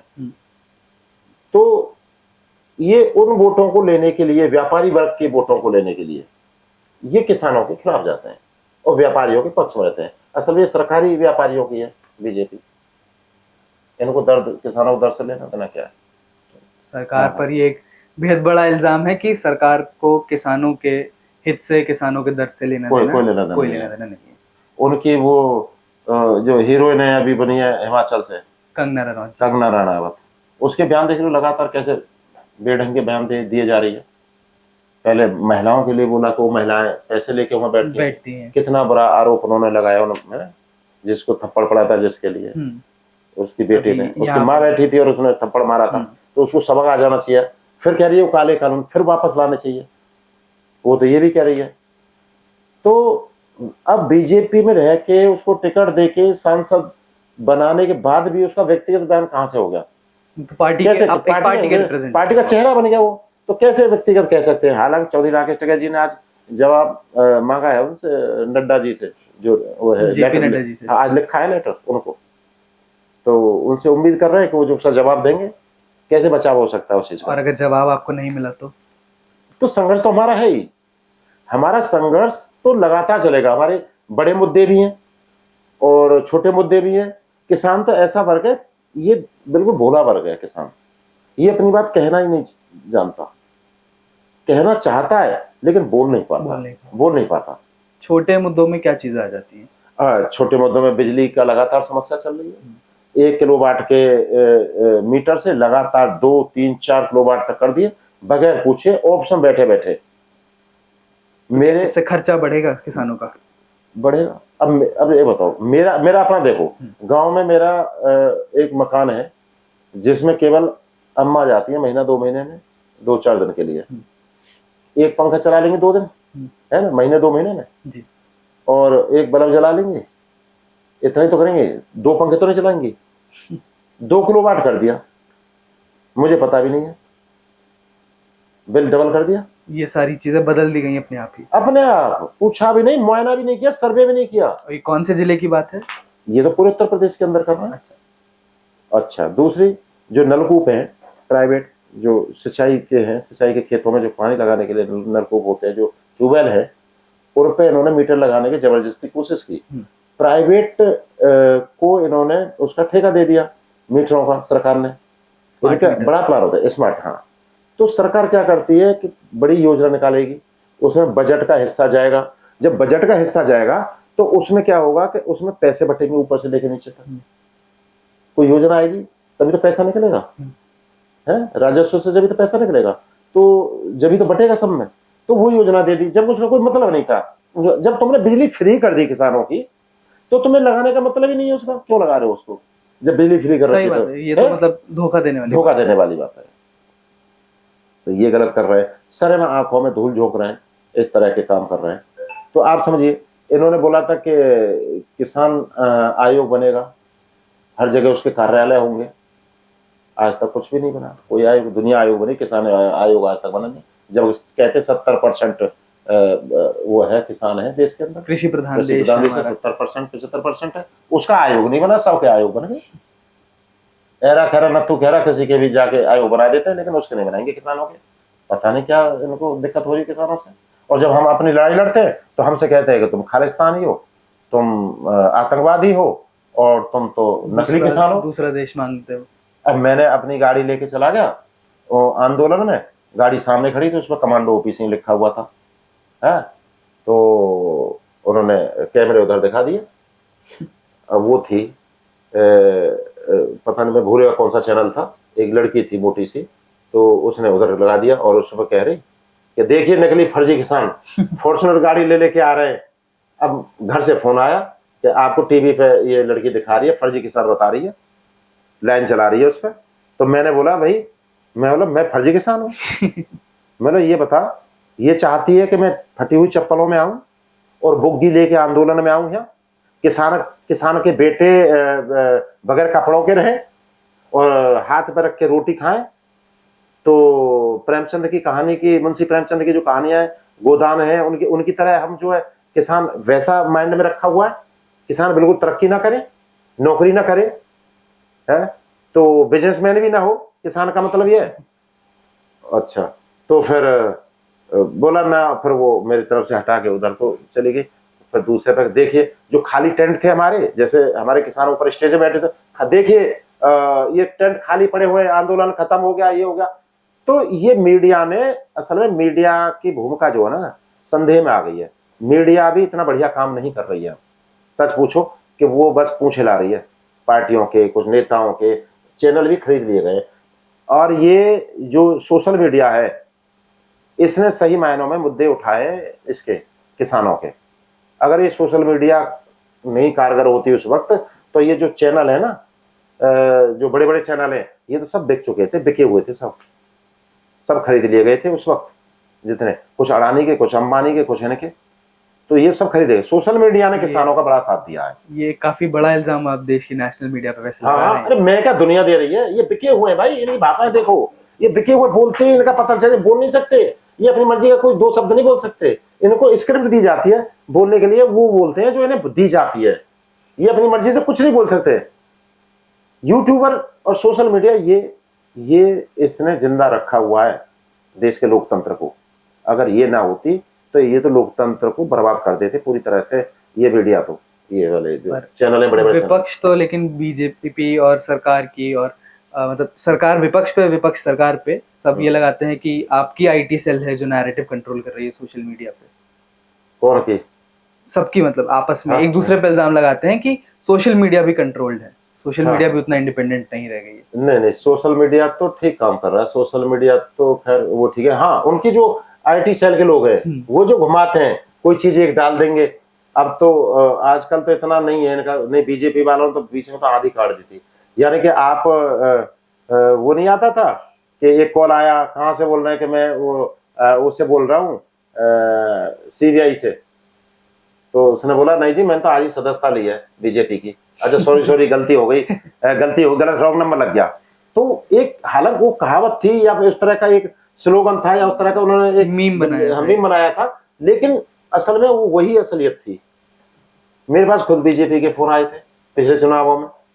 आप ही रहेगो, सारे आगे, पूरे जिले से करे आप ही रहेगो, बस बीजेपी में सारे आगे, आपको रहेगा। मतलब किसी को तो किसान की लड़ाई लड़ने दो, सारों को तुम ही भर लोगे, है। तो सब बीजेपी में घुस गए। मेरे जिले पे भी जाके सबने हाजिरी लगा दी, वहां माथा टेक दिया, जाके हाथ खड़े कर दिए, पता नहीं क्या। तो लोकतंत्र, तो हम जब कहते हैं कि लोकतंत्र खतरे में, तो उसका मतलब, लोकतंत्र का मतलब है कि विपक्ष अगर मजबूत नहीं है तो लोकतंत्र खतरे में हो गई होगा। अब तो विपक्ष फिर भी काफी मजबूत, अब विपक्ष थोड़ा मजबूत है, तो डंडा दे के रखता सत्ता पक्ष को, वो जरूरी है, बुरा नहीं मानना चाहिए। विपक्ष और पक्ष दोनों मजबूत होने चाहिए। पक्ष भी मजबूत होना चाहिए, विपक्ष भी होना चाहिए, तब देश का भला होगा। किसी भी एक व्यक्ति के हाथ में बहुत ज्यादा पावर नहीं होना चाहिए, तो हिटलर शाही आ जाती है। वो प्रजातंत्र खत्म, राजशाही शुरू। उसके अंदर खुद ही बू आ जाएगी इस तरह की कि मुझे तो कोई हिला नहीं सकता। अब पहली भाषा और आपकी भाषा देख लो, दोनों में अंतर आ गया। मोदी जी के दोनों में आ गए, इन चुनावों के बाद और पहले चुनावों में, दोनों में अंतर है। देश के लिए काम करो, ठीक है। अपने लिए ये काम मत करो, अपनी महत्वाकांक्षा के लिए, अपने ईगो के लिए काम मत करो, देश का नुकसान होगा। देश हित में काम करो, कोई दिक्कत नहीं है। अभी आपने 6 अक्टूबर की बात करी कि बाबा महेंद्र सिंह टिकैत जी की जयंती है और लखनऊ में महापंचायत एक प्लान हो रही है। तो थोड़ा इसका डिटेल्स दीजिए, ताकि अगर जैसे हमारे दर्शकों में कोई किसान भाई हैं जो वहां पर आपसे जुड़ना चाहें, वहां पे जाकर आपके साथ इस जयंती को मनाना चाहें, तो क्या मुद्दे होंगे और क्या क्या कार्यक्रम आप लोगों ने सोच के रखे हैं इसमें? देखिए, हम लोग जो है पूरे देश के अंदर से वहां पहुंचेंगे, ट्रेनों से पहुंचेंगे, रेलों से पहुंचेंगे, अपने वाहनों से पहुंचेंगे, अन्य वाहनों से वहां पहुंचेंगे। तो वहां पहुंच के, और वहां पर सभी जिलाध्यक्ष आएंगे, हर जिले के जिलाध्यक्ष आएंगे वहां पर। तो जो जिस जिले का है वो जिलाध्यक्ष को जानता है तो ठीक है, नहीं तो मैं अपना फोन नंबर बोल दूंगा, मुझे संपर्क कर ले, मैं वो जिले के जिलाध्यक्ष से मुलाकात करा दूंगा। वहाँ एक रसीद कटती है, एक 10 रुपए की रसीद होती है कि वो उसकी सदस्यता के लिए वो रसीद होती है। वो रसीद दे जाएगी, रसीद नंबर होता है उसमें, उसे रखे अपने पास और अपना काम करे, किसानों के लिए काम करे। तो वहाँ की जो पूरी कार्यकारिणी है उसका नंबर दिलवा दूंगा, सबसे संपर्क हो जाएगा, जिले में काम करे। और करना चाहिए, अपने लिए तो काम कर रहे हैं। पार्टियों में तो ऐसा है कि पद के लिए काम करते हैं, पद मिले, सत्ता मिले, सत्ता भोगने को मिले, तो ऐसी सोच होती है। अगर कोई सच में काम करना चाहता है तो आपसे जुड़ सकता है। हाँ, किसानों और मजदूरों के लिए, पीड़ितों के लिए। भाई हम तो ये कहते हैं, किसान है तो मजदूर है, मजदूर है तो किसान है, और मजदूर खत्म तो किसान खत्म, किसान खत्म तो मजदूर खत्म। को डिपेंडेंट बिजनेस, खेती खत्म तो मजदूर कहाँ काम करेगा, आप बताइए। इतनी नौकरियां कहाँ है? जो कहते थे इतनी नौकरियां मिलेंगी, नौकरियां हैं कहाँ? नौकरियां खत्म है, ज्यादातर खत्म ही है नौकरियां। अब क्या करें? उधर मजदूरी भी खत्म हो जाए तो उसको इनकम सोर्स होगी कहाँ से? घर में पैसा कहाँ से आएगा? और फीसें इतनी हो रही हैं स्कूलों की, आप देख ही रहे हो। स्कूलों की फीसें तो बेबहावी हो रही है, मोटा मोटा बताते हैं, उसमें तो कम भी नहीं कर सकते। जितना बता देंगे 2.5 लाख रुपए, 2 लाख रुपए उतना देना ही देना है। और किताबों का तो इतनी मोटी किताब होगी और उसका 300-400 रुपए किताब का जो है। ग्रेजुएशन से ज्यादा महंगा स्कूल है इस समय। स्कूल हो रहा है। और हर एक इच्छा होती है कि अपने बच्चों को पढ़ाया, कहाँ से लाए पैसा? फिर क्या हो रहा है? किसान कर्जे में दबा जा रहा है। सरकार उसमें कर्ज देने में सुविधाएं दे रही है, कर्ज देने में सुविधाएं। अब फोन आते हैं कि मैं HDFC बैंक के बिहाफ से बोल रही हूं। मैंने कहा मैडम बिहाफ क्या होता है? या तो बैंक से बोल रही हैं या तो नहीं बोल रही। नहीं बोल रही। तो मैं बिहाफ से बोल रही हूँ। मतलब बताइए कि सर आपको 9 लाख रुपए का लोन एकदम तैयार है, रेडी, आप बोलो तो तुरंत डिस्पर्स कर दें। बताइए, लोन द्वार पर रखा हुआ है, लोन देने के लिए फंसाने के ऐसे मकर जाल बना रखा है लोगों को पर्सनल लोन, ये लोन बुरी तरह फंस जाता है, सिविल खराब कर देते हैं फिर उसका। तो ऐसे फंसा दिया है। लोन सबको देने को तैयार है, ऐसा काम करो ना आप, लोन की जरूरत ही ना पड़े। आप जो प्रोडक्ट हमारा बन रहा है, जो जिस क्षेत्र में है, हमारे यहाँ आलू है या हमारे पास गेहूं है, इधर गन्ना की बेल्ट है, मुजफ्फरनगर की तरफ इधर है, तो जिसका जहां जो फसल है वहां उसका MSP के हिसाब से रेट दे दो। दूसरा जो बीमा आप करते हो, जो प्रधानमंत्री बीमा योजना है, उसका जो प्रीमियम काटते हैं, उसके आधार पर फसल का सही से सर्वे करवा लो, जब नुकसान हो उसका बीमा से उसको राहत मिल जाए। आज तक किसी को बीमा मिला हो तो बता दो, लेकिन पैसा सबका कट रहा हो, जा पा रहा है पैसा। कितना का लगभग कटता है एक साल में? वो उसके रकबे के हिसाब से होता है, जैसा रकबा होता है उस हिसाब से होता है, वो कैलकुलेशन अलग है। एक एवरेज अगर आप बता सके तो। अब देखो एवरेज उसका जो प्रीमियम होता है, प्रीमियम मेरे अंदाज से 300-350 के आसपास का उसका है शुरुआत में। जो है साल का है, महीने का है? साल का होता है, महीने का नहीं, फसल के हिसाब से होता है। फसल के हिसाब से, हाँ, फसल होती है ना, रबी की फसल है, खरीफ की फसल है, फसल के हिसाब से होता है वो। KCC लोन लेते हैं, उसमें से काट लेते हैं वही। तो बाद में क्या है कि बीमा का जो लाभ है वो किसानों को मिला कहाँ, आप पता कर लेना। कभी आप रिपोर्टिंग के लिए कभी जाओ तो आप ये सवाल करना किसानों से कि भाई तुझे उसका बीमा का लाभ मिला, प्रधानमंत्री बीमा योजना का लाभ मिला? आपको पता चल जाएगा, किसान बता देंगे कि नहीं मिला। तो वो जो पैसा इकट्ठा हो रहा है पूरे देश के अंदर से, वो पैसा जा कहाँ रहा है, इस बात पर ध्यान नहीं दे रहे। करोड़ों किसानों से 300 आप खाद DAP चाहिए, आप अब देश के अंदर DAP नहीं है, उसमें अब ये गेहूं की बुवाई होने जा रही है अब इसमें, तो अब DAP खत्म, मिलती कहाँ है, रैक लगती नहीं। और साथ में DAP के साथ में 215-220 रुपए का एक और लगावन छोटे मोटे केमिकल दे देते हैं, जबरदस्ती। ऑर्गेनिक फूड नहीं बनेगा फिर तो उससे ओरिजिनलिटी उसकी खराब होगी केमिकल से। तो नहीं, वो इसलिए देते हैं, उसका कोई मतलब नहीं था। जो उसमें जायम बोलते हैं, केमिकल है उसको दे देते हैं साथ में, वो 200-250 रुपए का जोड़ देते हैं। किसानों को उसकी जरूरत नहीं है, उसे जबरदस्ती देंगे, आएगा वो 50 रुपए का, देंगे 250 रुपए का। फायदा क्या बताते हैं, उससे क्या होगा? तो फायदा का, आपकी फसल में फायदा होगा, जबरदस्ती देते हैं। अब हमने इस मुद्दे पर कमिश्नर पे जो बैठक की इस मुद्दे को रखा होता है, तो ये इस तरह का हो रहा है। इस चीजों में ध्यान नहीं देते। आप छूट दे दो ना, आप खाद में छूट दे दो, किसानों को खाद कौन लेगा, किसान ही तो लेगा। तो ऐसे चीजों पे उसकी मशीनरी पे दे दो, आप ट्रैक्टर पे छूट दे दो, हल पे, हाँ, ऐसी चीजों पे छूट दे दो, तो किसानों को सीधा फायदा मिल जाएगा, उससे ये फायदा है। तो उस पर ध्यान नहीं देंगे, लोन पे ध्यान देंगे, लोन ले लो, कर्ज पे कर्ज करते करते फिर आत्महत्या करता है किसान। आत्महत्या के भी किस्से बहुत ज्यादा पिछले 10 साल में 15 साल में इस देश में काफी किसानों की आत्महत्या के किस्से बढ़ गए हैं, क्योंकि मतलब हर साल अगर हम देखें तो ये नंबर एक राइजिंग प्लेन में, ये कम नहीं हो रहा है।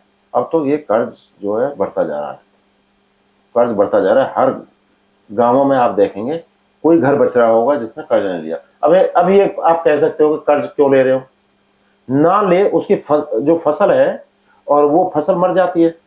अच्छा, मर जाती है तो उसका आमदनी का जरिया कोई है नहीं, नौकरी मोदी जी ने दी नहीं, बच्चा घर पे बैठा हुआ है, उसका क्या करे, फौज में इतनी नौकरी, पहले फौज में लग जाते थे, फौज में अब कहाँ भर्तियां हो रही हैं? पहले हर जगह रैली की भर्ती होती थी फौज की, अब कहाँ हो रही है फौज की भर्तियां? तो वो भी मामला खत्म हो गया। फिर क्या करें? फैक्ट्रियों में भी जगह नहीं, वहां से निकाल दे, फैक्ट्रियों से भी तो निकाल दें। मशीनें आ गई तो फिर मैन पावर की जरूरत नहीं है इतनी, तो उनको रोजी रोटी मिले कहाँ? तो घरों में समस्याएं इस तरह की, फिर उन्हें मजबूरी कर्ज लेना पड़ता है।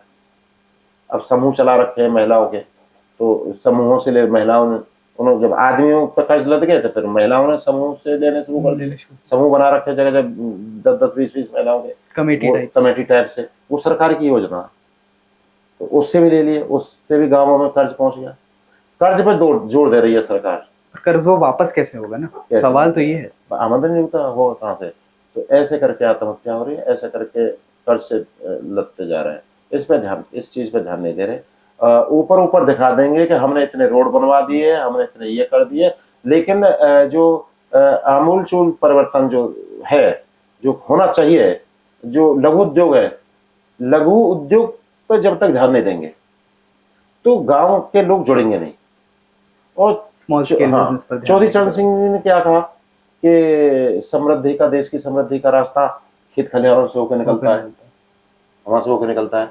अब रॉ मेटेरियल पे ध्यान नहीं दोगे तो अब पकाने पे ध्यान दे रहे हो, रॉ मेटेरियल पे ध्यान, रॉ मेटेरियल देश के अंदर हो रहा है, आप उसको आगे बढ़ाओ, उसको सुविधाएं दो। सारी चीजें हमारे देश के अंदर हो रही हैं। ऐसे थोड़ी सोने की चिड़िया बोलते थे पहले, हमारी फसल ही हमारी सोने की चिड़िया है, तो आप उसको ध्यान दो। सारी चीजें यहीं पे। अब पाकिस्तान के अंदर टमाटर 450 रुपया 400 रुपया किलो बिक रहा है। अब वो अपने ईगो के चक्कर में उन्होंने माइंड वॉश कर रखा है उनका, वहां के लोगों का, क्या वो इंडिया दुश्मन है तो वो हमसे टमाटर नहीं खरीद रहे। अब टमाटर नहीं खरीदे तो मरो, 400 रुपए किलो खरीदो, नहीं तो उन्हें 50 रुपए किलो और 100 रुपए किलो मिल जाएगा और हमें डबल मुनाफा हो जाएगा। हमें यहाँ 20-25 रुपए किलो ही बन के तैयार हो रहा है, हमारा 50 रुपए किलो चला जाएगा। व्यापारियों को खूब फायदा होगा, दुगने का फायदा, तो हमें भी फायदा और उन्हें फायदा, लेकिन नहीं कर रहे। तो पता नहीं कौन सी पॉलिसी चला रहे। तो आंदोलन में ऐसे आंदोलन किया, पहले अडानी अंबानी को या सोनीपत में बड़े बड़े रैक बनवा दिए, पहले बनवा दिए कि हम कानून लाएंगे तुम्हें सारा मिलेगा। ये रैक मतलब स्टोरेज यूनिट, हाँ स्टोरेज बनवा दिए, वहां बड़े बड़े हजारों एकड़ में। रिलायंस अडानी पहले कर दिए। वो बड़ा गेम था। अगर ये कानून आ जाते तो किसान तो भिखारी हो जाता, किसान क्या हो जाता, श्रमिक बन जाता। अपनी खेती में, अपनी जमीन पे एक वो दाना नहीं तोड़ सकता था, वो श्रमिक बन के जाएगा वहां पे, मेहनत उसकी अपनी जमीन पे, हाँ वो बन के जाएगा, लेबर बन के। पर जो सरकार का तो ये कहना था कि इन कानूनों से हम किसान को अपनी जमीन का राजा बनाएंगे। कैसे बना देंगे राजा? आप समझिए, उसमें हाथ कट जाएंगे। अंग्रेजी में एग्रीमेंट होगा, क्या हिंदी में एग्रीमेंट होता है? इनसे पूछना, क्या ये हिंदी में पॉइंट लिखते?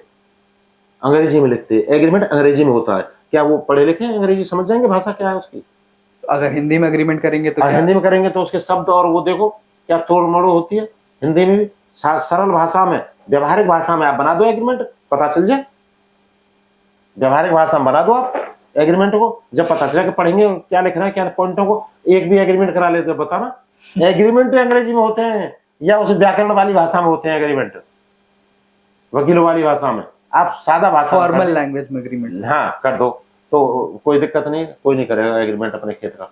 उसमें ये लिखा हुआ है कि केमिकल ये खुद नहीं खरीद सकते, केमिकल भी उन्हीं की दुकानों से, रिलायंस की दुकानों से खरीद के लाएंगे, खाद भी रिलायंस की दुकानों से खरीद के लाएंगे, अडानी अंबानी की से ही खरीदेंगे। जो खाद लगेगा उसमें वो भी उनसे खरीदेंगे, वो वहां भी प्रॉफिट मारेंगे। और अगर केस हो गया, कुछ केस कर दिया, दोनों में डिस्प्यूट हुआ, तो डिस्प्यूट होने के लिए किसान तहसील में जाएगा, उनका कंपनी का एजेंट होगा वो बैठा हुआ, वो तो कोट टाई लगा के बिल्कुल सूट वूट जाएगा ना, उसका टैक्सिंग पैसा वो तो वहां तहसीलदार को और उनको खिला देगा। किसान बाहर बैठा रहेगा तारीख पे, उसे उलझाते रहेंगे आगे तक। तो बहुत लंबी प्रक्रिया थी। और फिर गेहूं खरीदे जाएंगे कैसे? जब गेहूं या कोई भी फसल खरीदी जाएगी तो ये जो अडानी है वो जो फसल खरीदेगा वो उसको सेकंड ग्रेड बता के खरीदेगा अपने पास, समझना। गेहूं कितना बड़ा था। सेकंड ग्रेड का गेहूं खरीदेगा, पहले सरकार खरीद लेगी, सरकार के गोदामों में भर जाएगा, फिर उसमें बारिश के बाद दिखाया जाएगा कि बारिश के बाद सेकंड खराब होगा, फिर उसको खरीदेगा कौन? ये अडानी अंबानी, ये खरीदेंगे सेकंड ग्रेड में। उसके बाद फिर वही गेहूं और वही फिर हमारे रिजर्व के जो हमारा कोटा होता है रिजर्व का, वो और हमारी सरकारी फैक्ट्रियों में और हमारे जो वो है शराब फैक्ट्रियों में जो जाता है उनमें, ये सारा फिर नंबर 1 होके फिर दोबारा वहीं पहुंचेगा, नंबर 1 हो जाएगा फिर तुरंत वही गवर्नमेंट को। हाँ, बिकते ही वो ए ग्रेड का हो जाएगा। पहले बी ग्रेड का खरीदेंगे, फिर ए ग्रेड का खरीदेंगे। ये पूरा सर्कल है। इस तरह की प्लानिंग थी, बड़ी प्लानिंग है। तो वो चौधरी राकेश टिकैत जी के नेतृत्व में और संयुक्त मोर्चा के नेतृत्व में वो तोड़ी है प्लानिंग इनकी योजना। ये फिर अटैक करेंगे, फिर लाने की कोशिश करेंगे। आप जैसे आप बाबा महेंद्र सिंह टिकैत जी की और चौधरी टिकैत जी की प्रिंसिपल्स पे आप बहुत ज्यादा उन पे मानते हैं, पर बीच में अभी मैं पढ़ रहा था कि 2022-21 के आसपास आपने राष्ट्रीय किसान यूनियन छोड़ दी थी और आपने रालोद ज्वाइन किया था, राष्ट्रीय लोक दल रालोद आपने ज्वाइन किया था। तो क्या ऐसी वजह रही कि आपको किसान यूनियन छोड़नी पड़ी और रालोद ज्वाइन करना पड़ा? नहीं, वैसा कोई मकसद नहीं था उसमें। असल में ऐसा था कि मुझे ऐसा लगता है कि सत्ता भी होना जरूरी है, दोनों ही सत्ता, ये यूनियन भी है, किसान यूनियन भी है, और वो मैंने जिला पंचायत का पहले चुनाव लड़ा था निर्दलीय। तो मुझे ऐसा लगता था कि आने वाले समय में अगर और भी बहुत सारे चुनाव हैं, विधायकी के भी हैं, सांसद के भी हैं, बहुत सारे, अगर हम सत्ता की तरफ जाते हैं और अपना किसान का प्रतिनिधित्व करते हैं तो और ताकत मिलेगी। अगर वहां जाके बैठते हैं और अपनी बात को रखते हैं, ऐसे किसानी पृष्ठभूमि से वहां लोग व्यक्तित्व पहुंचने चाहिए सत्ता में। तो क्योंकि वो भी किसानों की बात उठाते हैं, चौधरी चरण सिंह जी की पार्टी है, उन्होंने भी किसानों की बातें उठाई हैं और उसी पृष्ठभूमि से रहे और पूरी जिंदगी किसानों के लिए बहुत सारे काम करे हैं चौधरी चरण सिंह जी ने। 15 ये मिलें लगवाई थी सरकारी इन्होंने, चौधरी अजीत सिंह जी ने, जब कृषि मंत्री थे, तो बहुत अच्छा काम किया।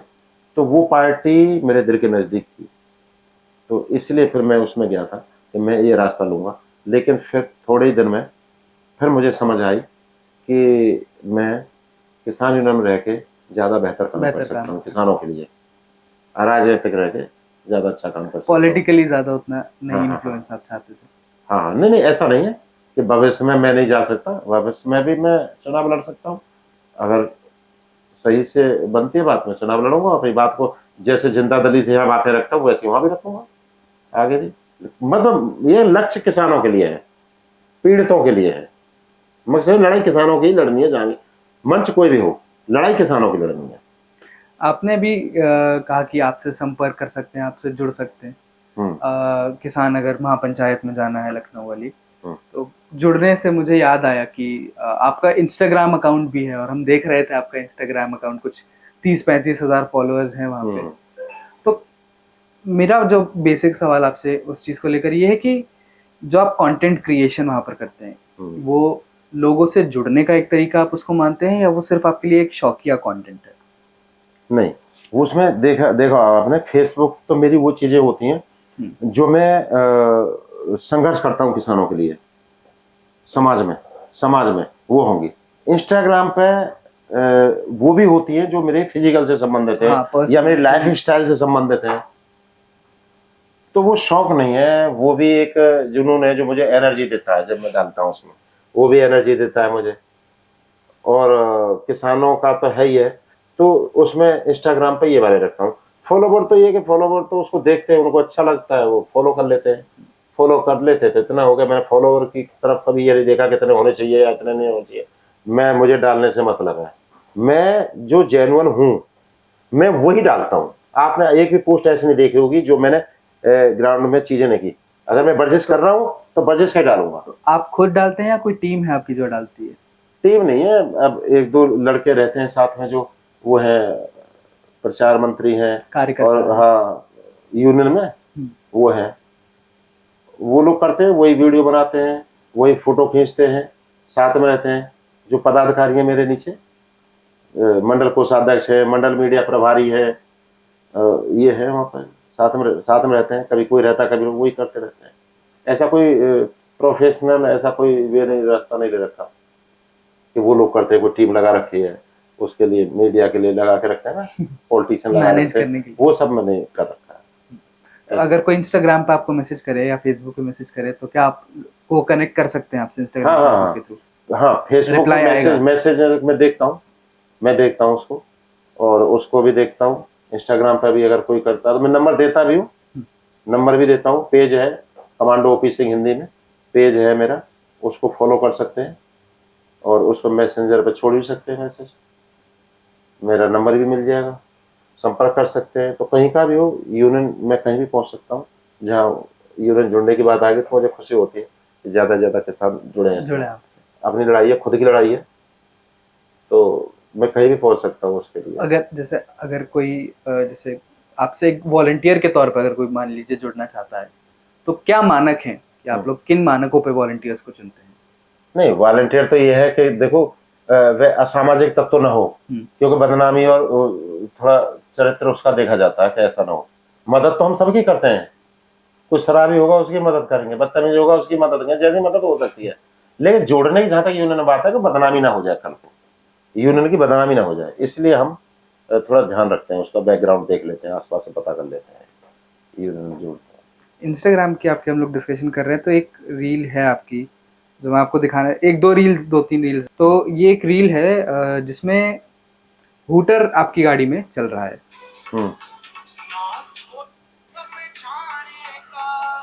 ये हूटर यहाँ पे बजा है, ठीक। हूटर्स जो हैं वो एक बार पढ़ लेता हूँ करेक्शन के लिए कि मैं नहीं चाहता कि मैं गलती करूँ। जहाँ तक मुझे याद है कि ये हूटर नहीं है। 119 जो सेक्शन है CMVR का, जो मोटर व्हीकल रूल्स है हमारे, सेंट्रल मोटर व्हीकल रूल्स है, उनके तहत हूटर या हूटर की आवाज वाले हॉर्न वगैरह बजाना अमान्य है, इलीगल है। और ये सिर्फ एम्बुलेंसेस को या पुलिस व्हीकल्स को ही अलाउड है, या आर्मी के व्हीकल्स को अलाउड है। तो ये आप देखिए, इसमें गाना है, ये और ये गाने की टोन है जो आपने मुझे सुनाई है, ये हूटर नहीं है। गाने की टोन के बाद हूटर आया है, गाड़ी का हूटर आया है, काले कलर की स्कॉर्पियो गाड़ी है ये, और उसमें हूटर है। मैं दिखाता हूँ आपको एक बार फिर से। ना छोटू राम जी पे आने का, ना पापा टिकट समझाने का। क्योंकि ये गाना मैंने अलग से सुना और उस गाने में ये हूटर नहीं है, उस गाने में ये हूटर नहीं है, ये हूटर गाड़ी का हूटर है। हाँ, तो बजे में गाड़ी नहीं दिख रही इसमें। गाड़ी है आगे, मैं गाड़ी को कहाँ पर? काले कलर की स्कॉर्पियो है। ना छोटू राम जी पे आने का, ना पापा टिकट समझाने का। ये मुड़ेगा कैमरा, ना छोटू राम जी पे आने, ये इसी गाड़ी में से हूटर आ रहा है, और ये 2-3 गाड़ियों का हूटर है। नहीं, 2-3 गाड़ियां है नहीं उसमें, इसमें लगा देते हैं, जो एडिट करते हैं ना उसमें कर देते हैं, ऐसा होता है। पर एडिटिंग से परे एडिट कर देते हो, अब आवाज परे लग रही है उसमें। हाँ, क्योंकि लड़के करते हैं, मैं तो करता नहीं, अब लड़के करते हैं एडिटिंग इसमें। क्योंकि आप एक सामाजिक व्यक्ति हैं, आप एक सोशल मीडिया पर्सनालिटी भी हैं, सही बात। और ये चीज थोड़ा गलत मुझे लगता है कि मैसेज भेजती है कि हूटर इस देश में, हमारे भारत देश में हूटर को लोग शक्ति से, ताकत से, पावर से जोड़ने की कोशिश करते हैं, पॉलिटिकल पावर से जोड़ने की कोशिश करते हैं। एक और भी रील है ऐसी कंट्रोवर्शियल, जहाँ पे आप हुक्का पी रहे हैं पब्लिक प्लेस में। हुक्का पीना भी पब्लिक प्लेस में थोड़ा सा सरकारी नियमों के तहत इलीगल है। कैसे? ये इसमें कौन सी धारा है? हुक्का पीना पब्लिक प्लेस में? ये पब्लिक प्लेस नहीं है, सड़क है बीच में, मुझे सड़क दिख रही है रील में। ये मेरे कार्यालय के बाहर, कार्यालय के गेट पर मैं हुक्का पी रहा हूँ, ये कार्यालय के गेट पर। अब हुक्का पीना इलीगल है या सड़क पर इलीगल है, ये बताइए। पब्लिक प्लेस में हुक्का पीना इलीगल है। हुक्का तो पब्लिक प्लेस में पिया जाता है, और कहाँ पिया जाएगा? लोग सुट्टे लगाते हुए चलते हैं, सिगरेट पीते हुए चलते हैं। यहाँ लड़कियों को देखो, आपके सिपरा मॉल पे, हमें गाजियाबाद में देखो, यहाँ लड़कियां सुट्टा लगा रही हैं। रोको, किसको रोक रहे हैं? पुलिस खड़ी रहती है सामने, है शाम को देख ना। हुक्का आप लगा रहे हैं, आप सोशल मीडिया ये हमारी परंपरा है, हुक्का हमारी परंपरा है, जाट गुजरों की परंपरा है हुक्का। तो हुक्का, इसके अंदर भी 3 देवता होते हैं। हुक्का के अंदर पानी, वायु और अग्नि, 3 देवता होते हैं इसके अंदर। जब हम हुक्का तंबाकू भरते हैं ना, तो उसमें पानी में छन के आता है वो हुक्का, वो जो धुआं उसमें छन के फिर हमारे अंदर जाता है। और आपको पता है हुक्का पीने से उम्र 100 साल से पहले नहीं मरता आदमी हुक्का पीने से। ये प्रैक्टिकल है, गाँवों में जाके देखिए। इसकी कोई साइंटिफिक बैकिंग है आपके पास? साइंटिफिक नहीं है, आप प्रैक्टिकल सामने साइंटिफिक क्या करेंगे, मैं दिखा दूंगा। जो बचपन से हुक्का पीते आ रहे हैं मरे नहीं है, और जो जिन्होंने कुछ ना हुक्का पिया ना कुछ पिया और वो अभी 55-56 साल में मर गए, हार्ट अटैक हो गए उनके। ये कोई प्रूवन फैक्ट लेकिन नहीं है ना, साइंटिफिक फैक्ट। आप एक मेजोरिटी से दिखाऊंगा ना आपको। जब आप किसी दिन चलो तो आप चलना, गाँवों में चलना, मैं दिखाऊंगा आपको। इस चीज पे मैं आपको जरूर पकड़ूंगा किसी, आप पकड़ लो। मैं आपको उन बुजुर्गों से मिलवाऊंगा जो बचपन से हुक्का पीते आ रहे हैं। और हमारे तो बुजुर्ग, हम हुक्का भरते हैं, हमारे बुजुर्ग भी पीते हैं साथ में। नाती भी पिएगा, बेटा भी पिएगा, बाबा भी पिएगा। लेकिन तंबाकू और उस सब का सेवन है तो हानिकारक ही ना। ये तंबाकू बिल्कुल फिल्टर होके आता है पानी से। इसमें जो तंबाकू के जो अंश हैं, जो नेगेटिव नुकसान वाली हैं, वो चीजें पानी में रह जाती है। फिर उस पानी को दूसरे दिन हम पलटते हैं, उस पानी को जो पीला हो जाता है, काला हो जाता है, पलटते हैं, फिर ताजे पानी भरते हैं उसमें। इसलिए ये हमारे मतलब ये थोड़ा सा मेरे समझ में नहीं आई बात की। आप आज की दुनिया के आदमी इसलिए समझ नहीं आ रही, क्योंकि हुक्का मतलब ऐसा कोई साइंटिफिक थियरी मैंने भी तो अभी तक नहीं पढ़ी। अगर आप में से किसी ने पढ़ी हो तो प्लीज कमेंट बॉक्स में जरूर लिखिएगा कि फिल्टर करने से उसके अगर असर खत्म हो जाते हैं तो। कि ये मुझे जो लगता है कि एक पब्लिक प्लेटफॉर्म पे हो गया जहाँ पर हर कोई एडवर्टाइज करता है उसके अगेंस्ट, आप प्रो हुक्का प्रो तंबाकू अगर एडवर्टाइज कर रहे हैं तो एक सोशल मीडिया पर्सनालिटी होने के नाते वो थोड़ा सा युवाओं में गलत एक मैसेज। भाई युवाओं में नहीं, मैं तो कह रहा हूँ कि अपनी परंपरा है, हुक्का पीना चाहिए, अपनी ये परंपरा है पुरानी, और इसको पीना चाहिए। हमें ये बताओ, जिंदगी में कुछ तो चीजें ऐसी होनी चाहिए जो जैसे संजो के रखे पीढ़ी दर पीढ़ी। कुछ तो ऐसी चीजें होनी चाहिए। तो बहुत सी और चीजें हैं ना जो आप संजो सकते हैं। जैसे आपकी बहुत सी, आपके खेती करने के तरीके आप संजो के रख सकते हैं। बिल्कुल।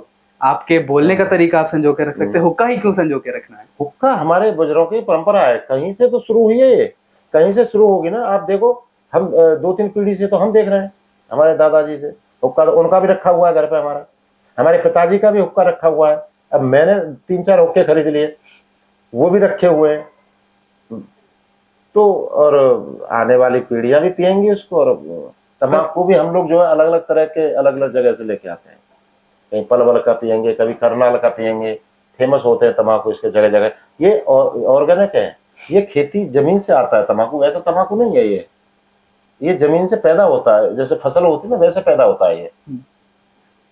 पर अब यही चीज फिर आप पटाखों पे भी तो कह सकते हैं कि पटाखे दिवाली पे मेरे पिताजी ने फोड़े, उनके पिताजी ने फोड़े, उनके पिताजी ने फोड़े, पर आज हम आकर के देखते हैं ना कि कितना उससे प्रदूषण हो रहा है, सारी चीजें हो रही। तो हम बचाने के लिए कितना ज्यादा उसके प्रदूषण हो रहा है, केमिकल जिसमें होके आ रहे हैं फैक्ट्रियों से, उनको रुकवाओ ना आप।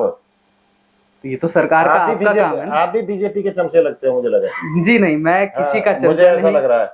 आप फैक्ट्रियों से रोक रहे धुआं को, जो उसमें हानिकारक धुआं आ रहा है, फैक्ट्रियों से निकल रहा है, उसको रुकवाओ ना, उससे हो रहा है प्रदूषण। हम अलाव लगाते थे गांव में बचपन से लेकर, वो खूब धुआं में बैठे रहते थे हम। हमारा तो आज तक बिगड़ा नहीं कुछ भी, ना आंख बिगड़ी ना कुछ भी। धुआं चारों तरफ से होता था, लकड़ी ढेर लगा लिया करते थे, 10-20 लोग, हमारे बच्चे लोग और हम सब बड़े बूढ़े सब बैठ जाते थे उसके पास, और खूब धुआं चलता था। आज तक भैया हमारा तो कुछ बिगड़ा नहीं, बढ़िया आंखें हैं, बढ़िया शकल है, सब कुछ ठीक है। और जो धुएं से बचते रहे और वो हार्ट अटैक होकर मर लिए। जो फैक्ट्रियों जो यहाँ से दिल्ली से और यहाँ से इंडस्ट्रियल एरिया के, उन पे कंट्रोल करो। उनके नालों में जो पानी बहता है, वेस्टेज बहता है, उसको देखो, वो होती है। इन धुआं से कुछ नहीं होता। यहाँ बैठ के एक चीज मुझे समझ में आ रही है, आपसे बातों में कोई नहीं जीत सकता। आप बातें अच्छी बना लेते हैं। नहीं, मैं जमीनी बातें करता हूँ, मानने बात, जमीनी बातें कर रहा हूँ, हवाबाजी की कोई नहीं है। आप देखो फेसबुक पर भी एक ही पोस्ट ऐसी बता देना हवाबाजी में डाली हो, मैंने केवल स्टंटबाजी में डाली हो, एक भी पोस्ट नहीं की। अगर मैं वर्जिश कर रहा हूँ और मैं टायर उठा रहा हूँ और ये मैं ऐसे करके कूट रहा हूँ उसको, तो वो वही करूंगा जो कर सकता हूँ। कभी बोले ना, मैं दौड़ मारता हूँ, तो मैं अगर दौड़ते होगा मेरे फोटो है तो मैं दौड़ता हूँ डेली, तो मैं करता हूँ। मैं जो करता हूँ वही उसमें पोस्ट डालता हूँ। लेकिन ये आज आपने एक बहुत अच्छा थीसिस का सब्जेक्ट भी दिया है कि हुक्का से जो हुक्का पी रहे हैं, जो आपका स्टेटमेंट है मैं उसी को रिपीट करूंगा कि हुक्का पी रहे हैं वो लोग 100 साल तक भी जी रहे हैं। तो ये एक बहुत अच्छा थीसिस का भी एक सब्जेक्ट है। अगर आप में से कोई इंटरेस्टेड है तो बिल्कुल ट्राई कीजिएगा इस चीज को। नहीं, मैं ये कह रहा हूँ जो लोग पी रहे हैं वो बताएं, अब उनके गांवों में बताएं कि हुक्का पीने से किसी मौत हुई है। भाई आप तो इसे डालोगे ना कहीं आप हाँ। तो इस पर, तो जो डालेंगे उसमें बता देंगे, जो श्रोता सुन रहे हैं वो बता देंगे। इसमें आपको तब पता लग जाए, कमेंट्स आएंगे उसमें पता लग जाएगा आपको कि कितना इसमें ये सही है गलत है हुक्का पीना। या उनके गांवों में पता करेंगे तो गांवों में कितने लोग हैं जो हुक्का पीने से मरे हैं, या जो हुक्का पीते आ रहे हैं और कितने कितने साल जी के जा रहे हैं। महिला भी हमारी अब तो कम पीती है, महिलाएं नहीं तो हुक्की रखती थी छोटे छोटे, महिला भी हुक्का पीती थी, हमारी महिलाएं भी पीती थी हुक्का। तो ज्यादातर पीते हैं हुक्का, ऐसा नहीं है। और खूब 80 90 100 साल खूब जी के जा रहे हैं। तो ये कोई मापदंड नहीं है कि हुक्का पिएगा तो वो कम जिएगा, ना पिएगा तो ज्यादा जिएगा, ये मापदंड नहीं है। अब कोई बीमारी है तो वैसे ही हो जाएगा, अटैक होते हैं ज्यादा। तो आजकल तो अटैक ही ज्यादा हो रहे हैं, हार्ट फेल हो रहे हैं, पता नहीं चलता, यूं मिनट में चल देते हैं। हमारा आपका क्या पता कब चल दे हैं। पर यह है कि वो एक परंपरा है और हमें अपने अपने बुजुर्गों के नजदीक रखती है। तो हम 4 लोग बैठ जाते हैं, पहले एक चर्चा चलती थी, उसने तो हुक्का पानी का नहीं पूछा, उसके घर गए थे उसने हुक्का पानी का नहीं पूछा, ये चला करता था, ठीक है। तो वही परंपरा है। फिर कहने लगे उसने चाय पानी की नहीं पूछी, जब चाय हानिकारक है, हुक्का से ज्यादा हानिकारक चाय। आप चीनी का प्रोसेस देख लीजिए, मैं पॉन्टी चड्डा ग्रुप में रख रहा हूं तो उनकी चीनी मिले हैं बहुत सारी, मैंने खड़े होकर देखा कितने केमिकल डलते हैं उसमें व्हाइट करने के लिए, व्हाइट कितने केमिकल, और सारे केमिकल अंदर जाते हैं। तो हुक्के से ज्यादा ये चीनी हानिकारक है। जो तंबाकू लेकिन आप कंज्यूम कर रहे हैं, क्या उसमें उसको आप खुद वेरीफाई करते हैं केमिकल्स के लिए? अंदर नहीं जाता, हुक्का का जो धुआं है वो अंदर नहीं जाते। आप पियोगे पहली बार, मैं आपको पिलाऊंगा जब मेरे गांव आना। नहीं, मैं तो दूर ही रहना पसंद करूंगा, 1-2 घूंट पिलाऊंगा। तो जब हुक्का पियेंगे तो हम लोग अंदर नहीं लेते उसे, यहाँ से नीचे नहीं जाता, बस यहीं तक मुंह तक ही रहता है, बस भीतर नहीं जाता धुआं। जब आप उसका धुआं बाहर छोड़ रहे हैं तो किसी के सांस के तो अंदर जा रहा है ना। हाँ, सांस के अंदर जा रहा है तो वो तो उसमें जा रहा है, उससे दिक्कत तो है उठता है, ऊपर को उठता है, ऊपर जाता है। तो धुआं तो नहीं, ऊपर जाके फिर भाप से आपने वो प्रोसेस तो देखिए, भाप से उसके साथ मिक्स होता है, और मिक्स होने के बाद फिर भारी होता है, फिर नाइट्रोजन के रूप में वो नीचे पौधों के अंदर लगता है ये धुआं। तो पौधों को भी काम करता है ये धुआं, तो क्या नाइट्रोजन बन जाता है ये। तो मतलब केमिकल फ्री धुआं है ये? आप ये केमिकल फ्री धुआं है ये। पानी में जाके, पानी होता है उसके अंदर नीचे, तो पानी में मिलके और उसका जो केमिकल जो थोड़ा बहुत होता भी होगा तो वो उसी में रह जाता है, क्योंकि जब पानी को हम खाली करते हैं, जब देखेंगे वो काला और पीला हो जाता है। तो केमिकल फ्री होता है ये तंबाकू केमिकल फ्री होता है जो हम पीते हैं, और ऑर्गेनिक। इस चीज पर मैं एक बार आपको दोबारा इस चीज को बुलाऊंगा और इसी हुक्के पे हम दोबारा से पूरा डिस्कशन करेंगे, क्योंकि मैं चाहता हूं कि इस चीज पे थोड़ा सा साइंटिफिक बैकिंग के साथ मैं बात करूं आपसे, क्योंकि मुझे अभी इस चीज पर भरोसा नहीं है कि ये केमिकल फ्री धुआं है या ये केमिकल फ्री तंबाकू है, और इससे नुकसान होता है या नहीं होता ये मैं अभी नहीं कह सकता। आप बेहतर जानते हैं, आप ज्यादा। इसमें गुड़ पड़ता है और गुड़ की लाट होती है वो पड़ती है। इसमें कोई चीज ऐसी नहीं पड़ती तंबाकू में जो नुकसान करे, कोई भी ऐसी चीज है जो इसमें नुकसान करे। आप खाने की बहुत सारी चीजें, आप दवाइयां लगा रहे हो उसमें फसल के अंदर, और दूध जब पी रहे हो तो उसमें आप यूरिया पी रहे हो, क्योंकि जो दूधियां हैं यूरिया डाल रहे हैं उसमें और रिफाइंड डाल रहे हैं उसमें। ये तो काफी ज्यादा किस्से हैं। तो ये दूध जो जा रहा है ना वो काट रहा है आपको अंदर अंदर, वो खोखला कर रहा है आपको। तो आप दूध पे बात करिए। धुआं इतना, ये जो हुक्का है ये इतना हानिकारक नहीं है जितना ये दूध जो केमिकल का हम पी रहे हैं ये हानिकारक है। आप अभी मुझसे बोल रहे थे, पर अभी आप भी बिल्कुल जो हमारे आला कमान है उन्हीं की आइडियोलॉजी पे बात कर रहे हैं कि मुद्दे की बात को हटाकर ये टाल देना।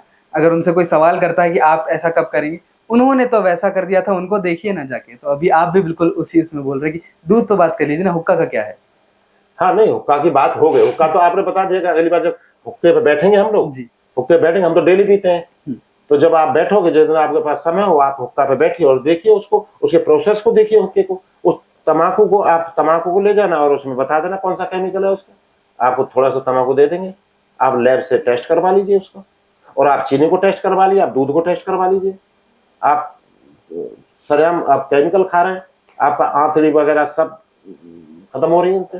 ये जो पैकेटों बंद दूध आ रहे हैं, मैं तो नहीं पीता इसे। हर कोई आपकी तरह प्रिविलेज नहीं है जिसको आप 600 रुपए में आपको घी मिल रहा है बाजार के अंदर, कैसे बन जाएगा 600 रुपए में घी, बताना। किसी कीमत पे 600 रुपए में बनेगा नहीं। आप भैंस का लाके आप नुकसान उठा जाओगे, भैंस और बेच दोगे अपनी इसके चक्कर में। तो 600 रुपए किलो घी आप प्योर दे दो मुझे, कैसे दो बाजार में? तो मिलावट है तभी तो आपको 600 रुपए किलो मिल रहा है। उसके अंदर केमिकल मिले हुए हैं और बना देते हैं उसको बना घी में, तो तभी तो इतना 1 किलो घी 600 रुपए का कर रहे हैं। अब हमारा 1200 का बिक रहा है गाँव में, या 600 का बिक रहा है बाजार के अंदर। 1200 रुपए किलो, 1200 रुपए किलो प्योर सामने एकदम। तो पहले कहते थे कि भाई घी चाहिए, फिर कहने लगे कि दुकानदार से बोलते ना घी दे दो, तो दुकानदार घी दिया करता था। फिर कुछ दिन बीते तो फिर उसमें लगे दुकानदार का डालना चाहिए या घी चाहिए, बोला घी चाहिए। फिर थोड़े दिन और बीते कि भैंस का चाहिए या गाय का चाहिए। फिर और दिन बीते और नजदीक अब आए तो उसमें ये आने लगे, मिलावटें जैसे बढ़ती गई, मिलावटें कि आपको भाई कौन सा शुद्ध घी चाहिए? हाँ शुद्ध घी चाहिए जी। फिर कुछ दिन बाद शुद्ध देसी घी, हाँ जी। फिर अब ग्राहक कहता है उससे मुझे शुद्ध देसी घी प्योर, जब पता है शुद्ध और प्योर एक ही चीज है, इतने विशेषण लगाने पड़ते हैं तब भी जाके उसे नकली घी मिलता है, तब भी नकली। एक तो बहुत बड़ी हमारी ब्रांड भी है कोई जिसका यही है, शुद्ध गाय का देसी घी। हाँ उन्होंने गाय को ही शुद्ध कर दिया है, शुद्ध गाय का देसी घी, शुद्ध गाय का देसी घी। अब बताइए गाय भी शुद्ध कर दी। अब हमारे बाबा जो है वो वाले कौन से बाबा है जो हरिद्वार में पतंजलि वाले बाबा रामदेव, अब रामदेव, वो कहते हैं नमक के लिए कि वहां से पहाड़ों से डायरेक्ट लेके आए। पहाड़ों में कौन सा नमक निकल रहा है? पता नहीं क्या क्या, मतलब प्रचार इस तरह के प्रचार कर रहे हैं। अब वो कहते हैं कि अब नमस्ते इंडिया दूध, अब दूध भी नमस्ते इंडिया हो गया है नहीं। अब बनेगी सेहत लोगों की, अब तक नहीं बन रही थी, अब नमस्ते इंडिया आ गया, अब सेहत बनेगी। नाम है, नाम दे देते हैं और नाम देके प्रचार प्रसार उसको करते हैं, तो आधा पैसा तो प्रचार प्रसार का है। तो क्या आपकी किसान यूनियन इन चीजों के खिलाफ भी कुछ कर रही है? हाँ, इसके लिए अब मैं इसके दूध के खिलाफ भी काम करूंगा कि दूध जो ये केमिकल मिला रहे हैं इसमें, और हमारी जो नस्ल और फसल बचाने की जो हमने बात की है, बाबा महेंद्र सिंह टिकैत ने की है कि नस्ल और फसल बचाने की, तो फसल बचाने की तो हमने यहाँ पे MSP गारंटी हो गई, बिजली विभाग के खिलाफ लड़ाई हो गई, जो इस तरह बिजली नहीं देते और पैसा पूरा बिल के लिए किसानों को परेशान करते हैं, तो जर्जर लाइनें चल रही हैं, उनको ठीक नहीं करते हैं। लेकिन नस्ल को बचाने के लिए क्या? तो नस्ल को बचाने के लिए हमने ये करना है, एक तो रोजगार का इंतजाम होना चाहिए, और फसल अच्छी होंगी तो 2 पैसे भी आएंगे। और नस्ल को बचाने के लिए जो दूध है ये हमारी नस्ल को खराब कर रहा है, जो नकली दूध है, जो मिलावटी दूध है। जो दूधियां हैं गांवों में, वो दूधियां उसमें रिफाइंड मिला रहे हैं सर, वीडियो भी आ रखी है। कोई ऐसा दूधिया आपने पकड़ा हो? बहुत सारे दूधियां हैं, बहुत सारे दूधियां हैं, हर जगह दूधियां ऐसे ही है, सब मिलावट कर रहे हैं दूधियां ज्यादातर, कोई असली नहीं दे रहा। और मैं पहुंच गया पनीर लेने के लिए डेयरी पे। मैंने कहा भैया पनीर दे दो। मेरे पास आके पनीर का जो वो था ना, चिलर का जो मालिक था, वो पता क्या कह रहा है मेरे से आगे कान में, कमांडो साहब हाँ मेरी गाड़ी के पास अभी मतलब लौट के आ जाओ जब दूंगा। मतलब क्यों? पनीर तो इतना रखा हुआ। अरे नहीं ये आपके लायक नहीं है, ये तो दिल्ली जाएगा। सोयाबीन कहाँ है? सोयाबीन से पनीर बन रहा है। टोफू बोलते हैं उसको। हाँ, पता ही नहीं चल रहा उसमें लोग क्या खा रहे हैं क्या नहीं खा रहे। तो मुझसे कह दिया कि कमांडो साहब आप लौट के आओ, क्षेत्र से घूम जाओ, आपको प्योर दूंगा मैं पनीर। मुझे अगर वो दे देता मैं उसे ले आता, उसने मुझे नहीं दिया। तो जब अब वो भी बताइए वहां से मिलावट होकर आप तक आ रही है, तो शहरों में जो लोग हैं ना, ये नस्ल खराब हो रही है। हमें इसकी लड़ाई भी लड़नी पड़ेगी अब आने वाले समय में। उपभोक्ता को हमें सतर्क करना होगा, जागरूक करना होगा उपभोक्ता को, और वो किसान यूनियन ही कर सकती है इस चीज को। औरों तो स्वार्थ के लिए काम कर रहे हैं। किसान यूनियन जो भारतीय किसान यूनियन कहते हैं वही ईमानदारी से काम कर रही है, और उसको ये बीड़ा उठाना पड़ेगा नस्ल को बचाने के लिए, और फसल को तो बचाने की जद्दोजहद चली रही है हमारी। हाँ, हमें अगर ये सब सरकार नहीं मानी तो हमें सड़कों पर उतरना पड़ेगा आने वाले समय में। तो एक बार फिर से आप फिर से आंदोलन करेंगे? आंदोलन करेंगे फिर से, अगर ये नहीं मानते तो। और रास्ता क्या बताऊं, लोकतंत्र में रास्ता क्या है? लोकतंत्र को बचाने का रास्ता क्या है? यही है कि हम सड़कों पर उतरे। लेकिन बहुत से राज्यों में तो अभी आंदोलन पे भी बैन लग रहा है ना, धीरे धीरे। कैसे बैन लगा देंगे फिर? अरे लोकतंत्र में, डेमोक्रेसी में बैन कैसे लग जाएगा? फिर अपनी बात कहेंगे कैसे? संविधान के तहत ही तो हम बात कर रहे हैं। आपने सोयाबीन पे देखा होगा, आपने क्या हालत हुई है मध्य प्रदेश में, हजारों ट्रैक्टर रोड पे आ गए। चौधरी राकेश टिकैत जी अभी गए 4-5 दिन पहले वहां, तो सरकार सुन रही थी, हालांकि अब कर दिया उन्होंने। ये सरकार अंधी बहरी गूंगी सरकार है, ये सुनती नहीं। ये सुनती जब है जब ढोल बजाते हैं ऐसे कानों में जाके, जब जाके सुनती है, ऐसे सुनती नहीं। तो अपने आप भी तो करना चाहिए, इस तरह की नियत रखनी चाहिए। जो वर्ग पिछड़ा हुआ है उसके लिए काम करे, पिछड़े हुए वर्ग के लिए भी काम करना चाहिए। असल में आप देखेंगे, आप सोचेंगे इनके पास तो खेती बाड़ी है और मजदूर 500 रुपए लेता है, लेकिन 500 रुपए पूरे लेगा, वो अपने शरीर की मेहनत करेगा, 500 रुपए लेकर घर आ जाएगा, उसे संतुष्टि है, उसमें कोई दिक्कत नहीं, उसकी कोई चीज नहीं, उसके कोई नुकसान नहीं हुआ 500 रुपए में। लेकिन जब ये किसान जब बोने जाता है अपनी फसल को, उसकी शुरू से समस्याएं खड़ी हो जाती हैं। ढंग से उपजा नहीं, उपज गया तो पीला पौधा हुआ, फिर तो कीड़े लग गए। बीज से ही शुरू हो जाती है, अच्छी क्वालिटी का बीज नहीं मिला तो कीड़े लग गए। अब कीड़ों के लिए केमिकल लेके आओ, केमिकल वाले नकली केमिकल दे दिया, उसका जो दवाइयां है नकली दे दी तो वो मरे नहीं, फसल और खराब हो गई फसल। तो ऐसे करते फिर ओले पड़ गए, बारिश हो गई बेमौसम की, ठंड ज्यादा पड़ गई कम पड़ गई फसल के मुताबिक, तो फिर वो आधी फसल तो वहीं रह गई। आधी को लेके वो मंडी जाएगा, जब मंडी जाएगा तो वहां देखा तो वहां रेट आज ही गिर गए। जैसे पता लगा कि अब पैदावार ज्यादा हो गई है इस बार, तो रेट ही गिरा दिए। अब सप्लाई ज्यादा है तो पैसे भी कम कर दिए। अब उसने जो दवाइयों के लिए और उसके लिए बीजों के लिए जो पैसे लिए थे पड़ोसी से या बैंक से कहीं से लिए, अब उसका टाइम हो गया और मंडी से वो भाव नहीं मिला और रेट नहीं मिले, तो फिर कर्ज, फिर हाथ जोड़ो। तो समस्या यहाँ है, आप समझो किसान की जो समस्या है, हर किसान चाहे कितने बड़ा है चाहे छोटा है, वो जद्दोजहद में वो जूझ रहा है, अपनी समस्याओं से जूझ रहा है किसान। इसको कोई समझ नहीं पाता। एसी में बैठने वाले लोग जो ये बैठे हैं शहरों में और गांवों में भी सेठ लोग बहुत तरह से पहुंच गए, जो बीज पे और सूद पे और उन पर जो काम कर रहे हैं, वो नहीं समझेंगे इस तरफ को, इस समस्या को। अब जो किसान काम करता है खेती के अंदर, आपने देखा होगा बनियान फटी रहती है किसान की, पसीना आ रहा है, पोंछने का भी वक्त नहीं है, पोंछने का भी वक्त नहीं है, दोपहर फिर बीमार हो जाएगा, बुखार आ जाए, ये आ जाए, शरीर कमजोर होता चला जाता है। तो औसत आयु किसान की गिर जाती है इससे भी, एक काम धंधे से। तो किसान इस तरह से मर रहा है, उसकी तरफ, किसान की तरफ ध्यान नहीं दे रही सरकार, कोई ध्यान नहीं देती किसान की तरफ। क्या किसानों में अभी ये चलन है कि अपने बच्चों को पढ़ा लिखा के कॉर्पोरेट नौकरी में ज्यादा भेज रहे हैं? किसानों की संख्या क्योंकि धीरे धीरे देश में कम हो रही है। हाँ, तो खेती से हट रहे हैं लोग, खेती से हट रहे हैं। हर बाप कहता है बेटा तू यहाँ क्या करेगा, मेरी जिंदगी बीत गई, तू जा शहर। तो वो शहर में आता है, जब शहर में आता है तो मकान इतने महंगे हो गए किराए पे लेने में, और उनमें तनख्वाह इतनी बड़ी है नहीं, वो गुजारी बस वक्त पास कर रहे हैं, गुजारे हो रहे हैं लोगों के, ये समझो, गुजारे हो रहा है, कुछ नहीं हो रहा है इससे ज्यादा। किसान कहीं करोड़पति नहीं हो पाएगा। हाँ, ये है कि कोई किसी का बालक निकल गया, कोई बिजनेस कर ली, कुछ काम धंधा कर लिया तो ठीक है। क्योंकि किसान अगर करोड़पति हो जाएगा तो मीडिया वाले लोग जाकर और सरकार में जितने भी लोग हैं जाकर यही बोलेंगे फिर ये तो नकली किसान है, वो नकली किसान, अमीर किसान है अगर तो वो नकली किसान है, नकली किसान है। ये इस देश में ये मानक एक फैल चुका है। हाँ, किसान जो है वही फटे कपड़ों में है, भूखा पेट है, पतला दुबला, वही किसान है। हाँ, बुग्गी में बैठा हो, गाड़ी उसमें हो ही ना। हाँ, वो ऐसा होना, किसान का रूप ही ऐसा मान रखा है कि किसान ऐसा होता है। समृद्ध किसान किसी को पछता ही नहीं। देश में ये लगता है कि समृद्ध किसान भी हो सकता है कोई, भाई उसके भी तो 2 बेटे हो सकते हैं, नौकरी कर रहे होंगे कहीं, तो उसको कोई फौज की, पुलिस की, ये मिलती है नौकरी है हम लोगों को तो ज्यादातर, और तो कहीं मिलती नहीं। अब तो वो भी चलेगी फौज पुलिस की भी, तो ये चीज है। चर्चा को तो हम लोग और भी ज्यादा आगे लेके जा सकते हैं, पर समय का थोड़ा अभाव है हमारे पास।